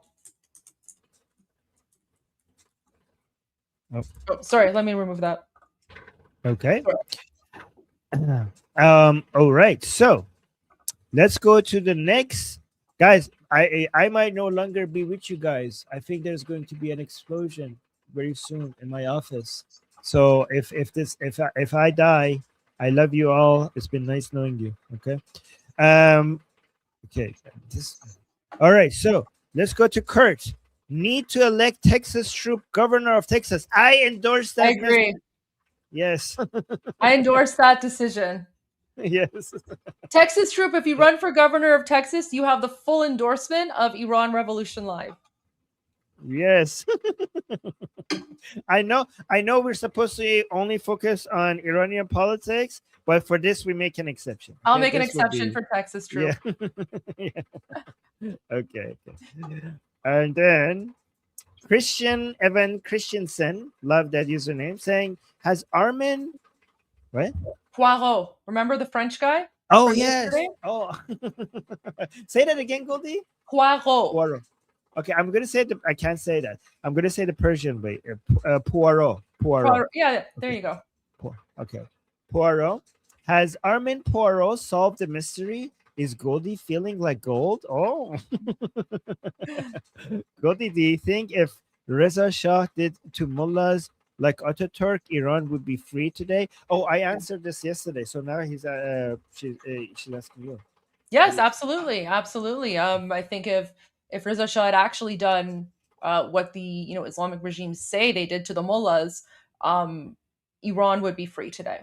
So unfortunately, I feel like the Pahlavi dynasty, they showed too much leniency to the mullahs because the Pahlavis are normal, rational people who don't want to engage in jihad. Unfortunately, these mullahs took advantage of that, and I would say that the only criticism I have of Shahanshah Aryamir is that he showed too much mercy and humanity to the mullahs, because these mullahs are not human. I think they're savages and they're not capable of humanity, as evidenced by what we've literally seen, not just in the last 47 years, but in the last 2-3 months alone. And they're literally bragging about the fact that they've slaughtered 40,000 Iranians, and they're bragging about it, and they're saying that this is their right to murder people, for Allah and Islam and jihad and whatever. So yeah, I think Iran would absolutely be free today. Okay. I give a different answer, but I'm gonna not bring it up. Oh no, that's okay. You can share your answer too. I mean, if you have a different, I went on a opinion, long. I went on a. I think like when I got this question yesterday. I think I went on 20 minutes wow. of talking. I went. Yeah. I went through. So we have a slight. I went and defended their. So this is I don't want to open that because it will be a long discussion, but yeah, if I clip that, I will send it to you, Goldie, and you could tell me what you think. Well, you know what? No, I think we've talked about it before, because I think I know what you're going to say, because some people say that what's happened is basically it's demonstrated to Iranians why Islam needs to be like kicked out of the country, and so now like there's I don't know, now that there's not going to be any sort of mercy shown to the mullahs moving forward. So no, that's not what I said. Oh, okay. What I said was the Shahs couldn't be as aggressive towards the mullahs as aggressive they were towards the communists, because back then the mullahs had respect in Iran. Islam was respected. Yeah. And I think if the Shahs were as aggressive against the mullahs as they were the communists, the Islamic Revolution would happen earlier. Like instead of having it in, like, if we would have a revolution earlier. I think the Islamic Revolution unfortunately was inevitable, and if the Shahs were more aggressive, instead of avoiding the Islamic Revolution, we would have less time with Pahlavi. And I think what Mohammad Reza Shah and Reza Shah did for us, they invested so much in our culture and our history, and reconnecting us to our national identity, that even though the Islamic Revolution happened, that was unavoidable, at least they left us with the weapons, and they planted the seeds in our minds for us to fight even after they're gone. And instead of fighting the mullahs and making all the people back then to turn against the Shah, they gave us the understanding for when we learned that this is not the way. They gave us the tools to fight against the mullah once we became once us as the people became as mature as Reza. I think Reza Shah and Muhammad Reza Shah were ahead of the people, were ahead of the Iranian people of their time. And fighting the mullahs cannot be done from the top. It could have not been done forced upon a society if the people were not there yet. So they gave us the جشن‌های 2500 ساله and the reintroduction to who we really are for us to now be able to finish that fight. That's the way I see it. You know what? That is a very good point. Absolutely. Absolutely. Oh wow. Oh, thank you, Goldie. Well, I mean, I don't really think there's a right or wrong answer because we're basically giving our opinions based on history, and it's like a what if. It's like a theoretical, right? So different theories and different opinions, and I think yours is very, very well thought out. Oh, I appreciate that. Wow, guys, it's a good day when Goldie says that. Like, I feel like no, it makes me feel so confident. Thank you, Goldie. Goldie's like, I'm never gonna do that again. And you're so cringe, Armin. When I compliment you, I should compliment you less. No, it's fine. It's okay. It's all good. Okay. We've got another super chat. Amir, thank you so much. Saying in game of Durka, Pezeshkian equals Lannister. Wait, I forgot. Hold on. Which one? Lannister. Which one was that? I need to see the face. Oh yeah. Okay. Wait, who's the queen who's using him? Lancel Lannister, a useful idiot. Okay, yes, I see that. Good one. Thank you, Amir. Casey with the super chat, saying, Jeffrey is a general in Armir's army. You know what? Yeah, true. I like that. I don't know if he agrees with that or not, but I like that. Wait, let me see this. Okay. And then we have Tom. Thank you so much, Tom, for the super chat, saying, not surprised the cracks are starting to show in the regime. The Anaconda strategy is how America fights and wins our wars. U.S. flag. Yeah. Yeah. I mean, it's working. Yeah, usually it's very effective. Why is it the Anaconda? Why is it called the Anaconda strategy? Is that a name for this tactic? I have to look that up. Okay, I'm gonna look that up later. And thank you, Tom.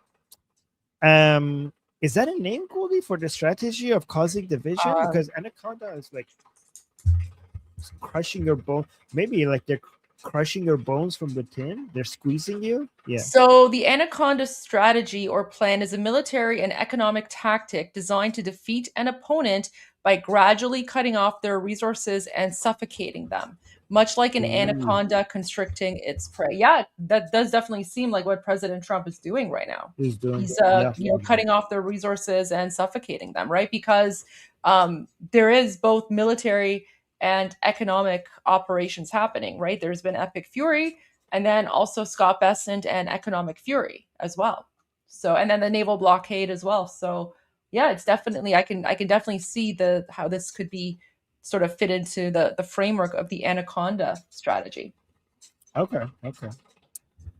And then we have Scruff Diesel saying, thank you so much for the super chat, by the way, Scruff, saying, will the president be replaced with an IRGC member? Ooh, that's a good question. There have been IRGC members running for president, Mohsen Rezai being one of the famous ones. Ghalibaf has ran for president many times. He's an IRGC member.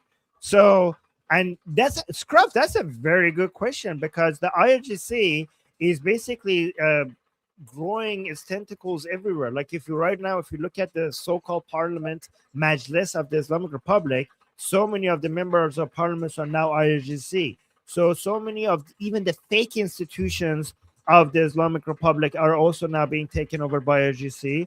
So if the president becomes an IRGC member, that would be a full-on, like the IRGC is basically not even hiding it, that they're basically doing a full-on takeover. So that is likely, that is very possible, and if it happens, I wouldn't be surprised. So very good question, Scruff. That is a very nuanced and question. Good job. John McTavish is give us a super chat. Thank you so much. Saying, hi, I'm currently in British Army. Oh, well, thank you for your service. Based in Cyprus. Thank you for your service. Yeah. I have been missing my wild. Probably wife, maybe? Could be a typo. I've been missing my wife being. Oh yeah, probably wife. I've been missing my wife. My something while being on deployment. Yours helps me with laughter. Thanks so much. So there's a word missing there. I don't think it's wife. Yeah, there's some. Yeah, you have been missing something, but whatever that thing is, we are there to help. Apparently, we're filling that gap there for you. Okay. So saying that you helped me with laughter. Thanks so much. Appreciate that. So yeah. Wait, I have a terrible British accent, but oi, matey. Hello there. Fish and chips. Blimey, crikey. Oi. Oi. I don't know. Is that good? Oh, that was amazing. Oh my god. Oh my god, that was the best. That was the best. I would. That was so good. Oh my god, somebody cut that part out. Okay. Yeah. People love it in the chat. Oh my god. Christiansen with another super chat saying, quote from Poirot, I am not a bloody little frog, I am a bloody little Belgian. Oh, what does that mean? So that's just a quote from, I guess, Poirot Think when he's not French? Yeah. And Belgian people speak French as well, and they have French names. Oh, so frog is basically, he means like he's not French? Yeah. Okay. So he's racist basically against French people. So it's like, just because I speak French, it doesn't mean I'm French. So racist Poirot. I'm just kidding, by the way. Okay. Okay. And thank you. And then we have Danny Delicious ISR. Thank you so much for the super chat saying, do you think diaspora Iranian would enlist to fight? Yes. There are many of them who have been begging for a way to enlist. Yes, yeah, for sure. Absolutely, yes. 100%. Yes. Good question. And then we have Jakataik.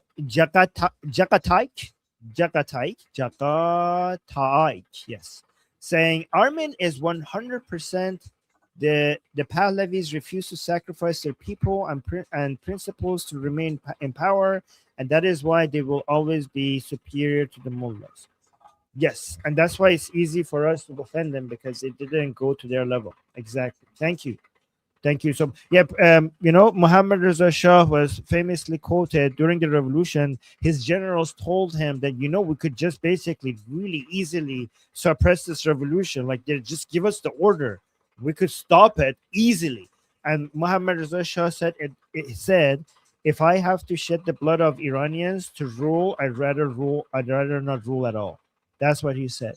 And that's why we remember him. And that's why he I know we paid a lot for it, but I think that we would have regardless. But at least now we have a symbol that we remember, and that's what we want to go back to. Guys, remember, when terrorists fight ugly, if you go to their level, you might defeat them in the battlefield, but they have taken something so much more precious away from you. Okay, you have to. I know we want to have a quick wins against terrorists by basically using their own tactics, but if you use their own tactics, they basically took away from you what made you great to begin with. They took away from you what made you superior to begin with. So just invest long term. Eventually, we invest long term, we will keep defeating them instead of defeating them now only in this field.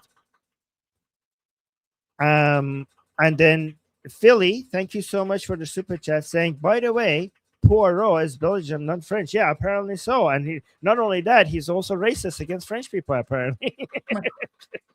Thank you, Philly. And the major actual with the super chat saying the Anaconda Plan was the federal government strategy to destroy the Confederacy in the U.S. Civil War. Oh, wow. Okay. And now they're using it against the Islamic Republic. Thank you so much for that. That's very good information. John McTavish with a super chat. Thank you so much. Saying it was supposed to be mom. Oh, so he's missing mom. Oh, mom. Oh my God. Say hi to mom for us. Yeah, say hi when you can. And I'm glad that you enjoy our live stream. I'm glad that we're able to make you laugh. Again, I have a terrible, terrible accent, but if it wasn't copyrighted, I would play some Mr. Bean for you because I know like all British people, like you guys have a thing about like Mr. Bean. And then also, like you guys also have mushy peas. What's the deal with mushy peas? I went to like a pub in the UK like 10, 15 years ago, and I ordered like fish and chips. And instead of getting fries, they gave me like mushy peas. So I don't know what the deal is with mushy peas, but was it good?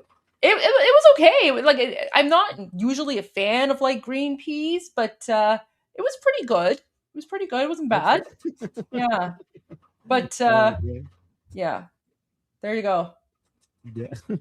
Say hi to mom. Yes, say hi to mom. Yes.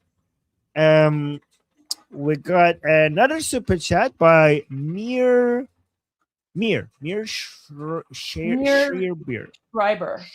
Schreiber saying, thank you so much. Saying, bear in mind, the whole Pezeshkian story may be the IRGC propaganda to blame him on opening the internet and dealing with Trump. I do think that him opening the internet is IRGC propaganda and blaming him. I mean, the thing is that Pezeshkian is not dealing with Trump. Pezeshkian hasn't been talking to Trump. It's Ghalibaf and Arakshi who have been talking to the Americans, right? I wouldn't see why the IRGC, maybe you're right, I have to think about it, but I don't see it's not in the benefit of the IRGC right now to have a resignation of the president right now. Because they're right now desperate to try to show that everything is now normalized and back to how it used to be, and no chaos, and this will go against that. So if you are correct, I'm not seeing it. I'm not saying why, but you might. I'm not saying you're wrong, but I have to look more into it to see what's happening if this is a IRGC propaganda. But good call, making us keep an eye on whether or not this is a trick. It's good always to keep that in mind, because nothing, not everything that comes from the Islamic Republic, you always have to be skeptical about whether this is something that is actually happening or something that is engineered. So good instincts. And then we have Mike. Thank you so much for the super chat. Really appreciate you. Saying, love you both. Oh, thank you. Thanks for what you do. Oh, well, yeah, well, thank you for supporting us. Armin's laugh is awesome. It is. Wow, It is okay. pretty. It's pretty infectious. Really? I agree. Oh, wow. Okay. Thank you, guys. What a confidence booster today has become. Both your passion and the fire and humor and laughs are healing. Prayer for free Iran. Well, thank you, Mike. Thank you. I appreciate that. Thank you so much. And then 2 more super chats. We have. Wait, can I read this? Can I read this? Yes. I'm gonna try. Yes. Okay. As a Brit, Goldie, I enjoyed your British accent.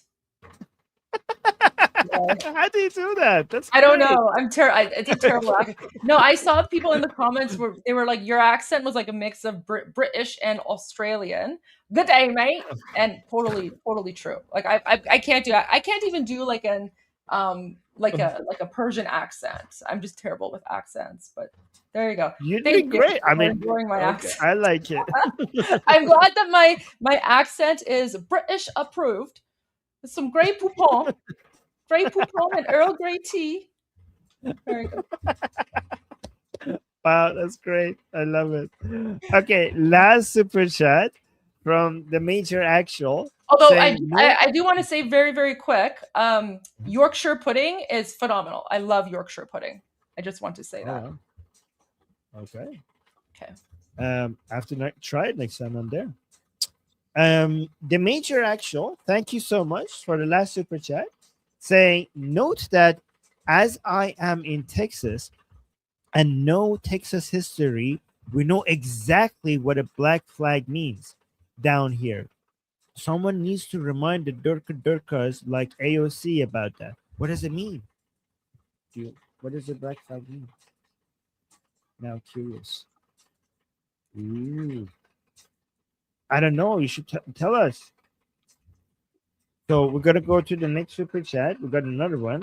So a black flag in Texas usually carries a no quarter meaning. It's an implicit military declaration that the person flying it will fight to the death and will not take prisoners.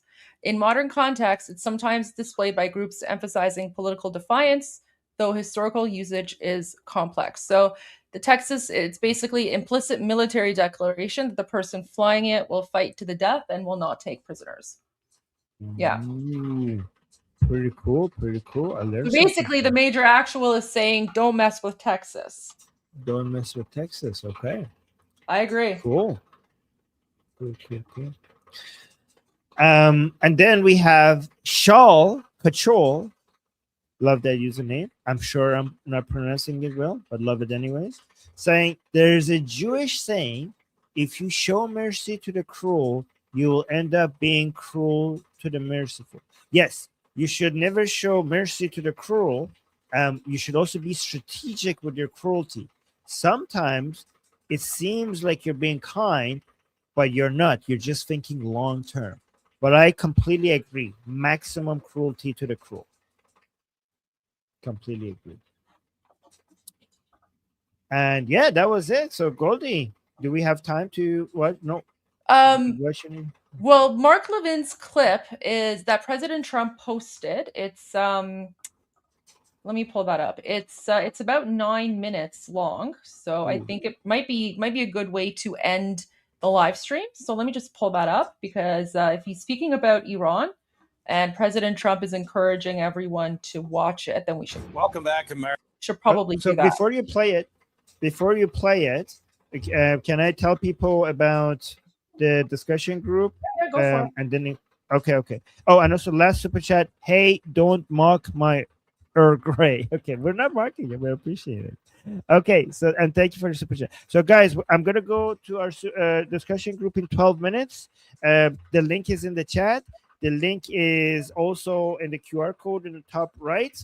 It's also on Liberty Politics is in the bio. So if you want to talk to me and other people in our discussion group, come there and we'll see you there. And yeah, and so we're not going to have time for the ending because we're going to play that. So maybe I should say our thing now. Yeah, sure. Our thing now. Okay, so guys, before we listen to Levin, Am Israel Chai, Slava Ukrainian, long live America. God bless America. Javicha Payande Iran. See you guys. It's always a pleasure to have America's wise man on the program, Victor Davis Hanson. It's a good friend, Hoover Institution senior fellow. He's got a great podcast as well. Thanks for coming, Victor. So let me ask you this question. Thank you. If you can put yourself in the shoes of the Iranian regime, how do you think they're looking at this right now? Well, we don't know because this is a very unusual war. We have no ground troops, no embedded reporters. We don't know the extent of damage, but it seems to me that they have been economically devastated. 90% of their military is inert, but they have enough missiles, they think, and the Gulf states are so vulnerable, they think, that, and the Straits of Hormuz are so that traffic is a fragile entity that they can cause havoc and then delay the process, maybe hope for a global recession and drag it out until the midterms. They also are playing a very strange game. They're giving signals that the people talking to us, the quote unquote elected leaders, that they are at odds with the Revolutionary Guard. And we don't know, because we've eliminated so many people, if that's true. But you get the sneaking suspicion that they are the good cops, and the Revolutionary Guard and the theocrats that every once in a while try to take out a carrier or hit the Kuwaitis or somebody. They're the bad cops, but they actually work in unison. And then the negotiators say to us, well, we can't control these people. We're sorry. We don't know what they're doing in the Gulf, laying mines and everything, but don't ruin the negotiations. And then that gives each of them credibility, I guess, against their competition for power. But at some point, we have to stop it. And there's a lot of ways to stop it, Mark, because militarily it's not a problem. It's a political problem. And it involves the world economy and the midterms and everything. But I think that the president can find a way to kind of square that circle. If he tells them informally there's going to be a deadline to this nonsense, and you're going to regret it, and we're going to do enough damage to your economy and your military that it's going to take you a quarter century to recover, and we're going to leave a residual force that's going to keep that strait open along with the allies. And then I think he can say that to them, because we can't continue to do this, because they interpret survival with victory. I know that sounds Orwellian, but they do. Every day that they're still there, they say, see, we took on the superpower of civilizational history and we're still here, and they couldn't stop us. And they give no context that all of our restraint is self-imposed on us. It's humanitarian, it's political, but it's not military. And we don't have to use, great weapons. We can defeat them from the air, as we were doing. But we've lost about almost 2 months' time in these negotiations. And they interpret that as, and they look at magnanimity on our part as weakness to be exploited, Mark, not as magnanimity or kindness to be reciprocated. That's just the way they do. And you can't believe anything they say, because they don't believe it's a lie. They think it's a strategic advantage not to tell the truth. So it's difficult to negotiate with them. Let me ask you this question, Victor. In some ways, every war is different. We understand that. But in World War II, we required victory. We required that the Japanese surrender. We required victory. We wanted it over once and for all. It was the same thing with Germany. Italy was destroyed, and so forth and so on. Obviously, tremendous amounts of damage to the civilian population, to industry, to communities, just massive throughout Europe and so forth and so on. In this case, there's a lot of pressure, and a lot of people I hear saying that we can't have a victory per se. We've got to figure out how to contain them. We've got to come up with an agreement that's enforceable. And so from your perspective as a historian, I'm curious what you think. It's possible in the short term, I'm sure, but is it possible in the midterm and the long term to contain them? We have to take a break. As soon as we come back, that's my question to you. We'll be right back.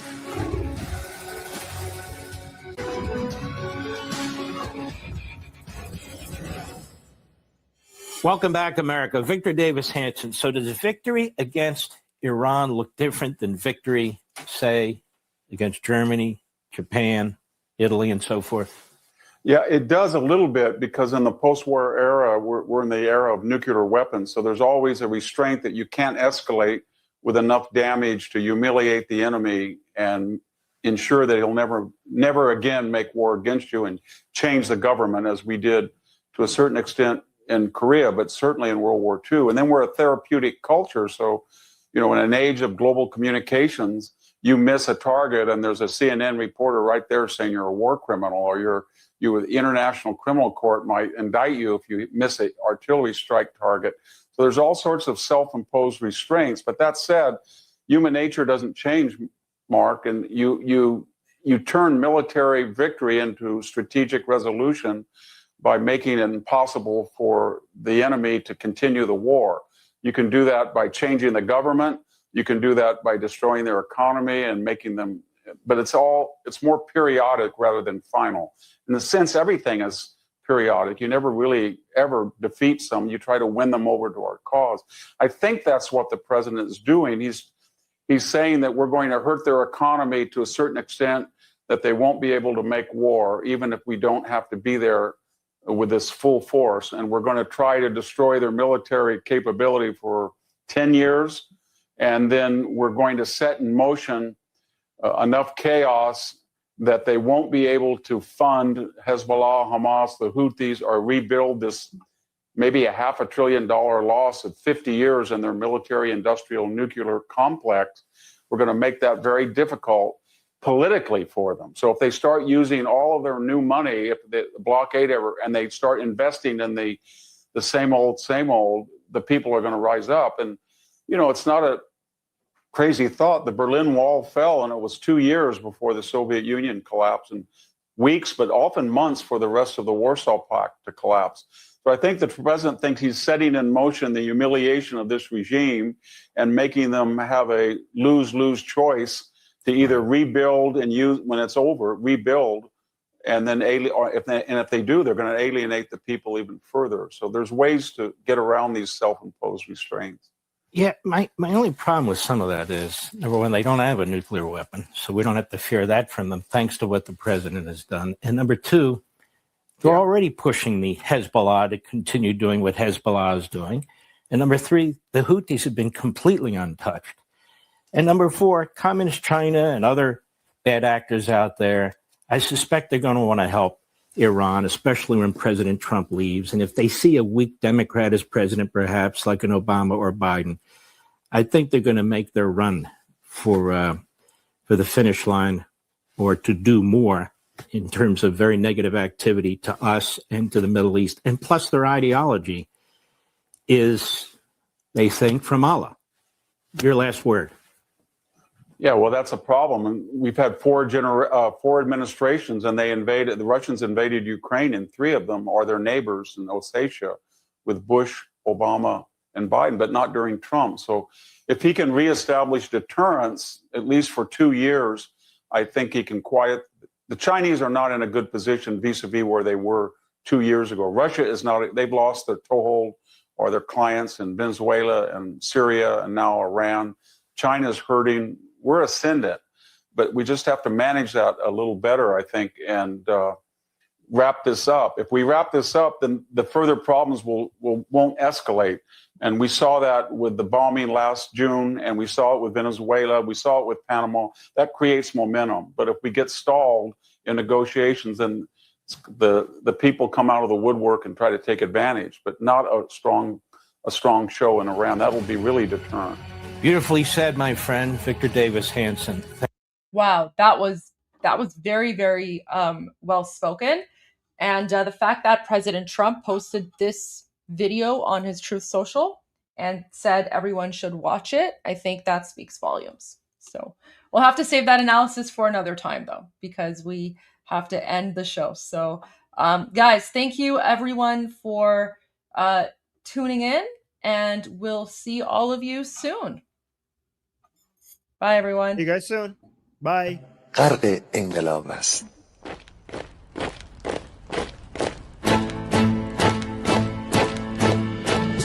کشور ما، تاریخ ما ترسید گر فرا گرفته، گویی اهورا مستا دوباره در نور خود مرا گرفته.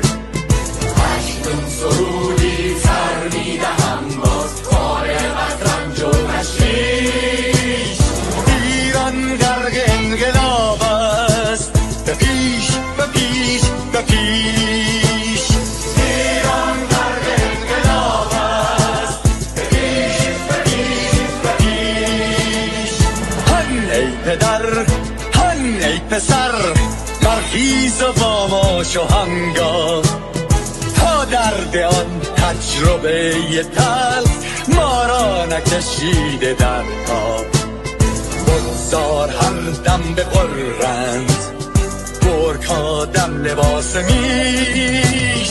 ایران غرق انقلاب است، به پیش به پیش به پیش. ایران غرق انقلاب است، به پیش به پیش به پیش. ای کارگر، ای برزگر، راحت کنون ادامه دارد، این زمان که پرتو یزدان از هر سو بر تو میبارد پس پیش به سوی آزادی از بحر خزر تا کیش ایران غرق انقلاب است به پیش به پیش به پیش ایران غرق انقلاب است به پیش به پیش به پیش خلقا به پا بهر دفاع از استقلال و آزادی تا بشکنیم پشت ارتجاع تیریزی ویران آبادی تا زنده سازیم سنت‌های می از بر آلین و کیش ایران غرق انقلاب است به پیش به پیش به پیش ایران غرق انقلاب است به پیش به پیش به پیش با امید روزی که تمام این دلبشو و انقلاب تموم بشه و ما در روشنایی، نور و سعادت مردم کشورمون غرق بشیم. نه خارجی نه بیگانه نه مستشارهای ویرانی نه گیر خاران نه کاسلیسان فقط هم رزمان ایرانی تا با شرافت میهنی بسازی بهر فرزندان خویش ایران غرق انقلاب است به پیش به پیش به پیش ایران غرق انقلاب است به پیش به پیش به پیش مردان بیایید داخل صف ما اکنون که آغاز رویاست دشمنان بدانید ما زنده هستی بعد از ما هم ایران پابرجاست آن روح شیطان ما را فریب داد با صد شعار مردمیش ایران غرق انقلاب است به پیش به پیش به پیش ایران غرق انقلاب است به پیش به پیش به پیش پرچم ما پرچم ایران غرق خون شهیدان روی شانه هامان حمل میکنیمش در هر خیابان و میدان تا ماسک دلغکان را برداریم از روی تسبیح و ریش ایران غرق انقلاب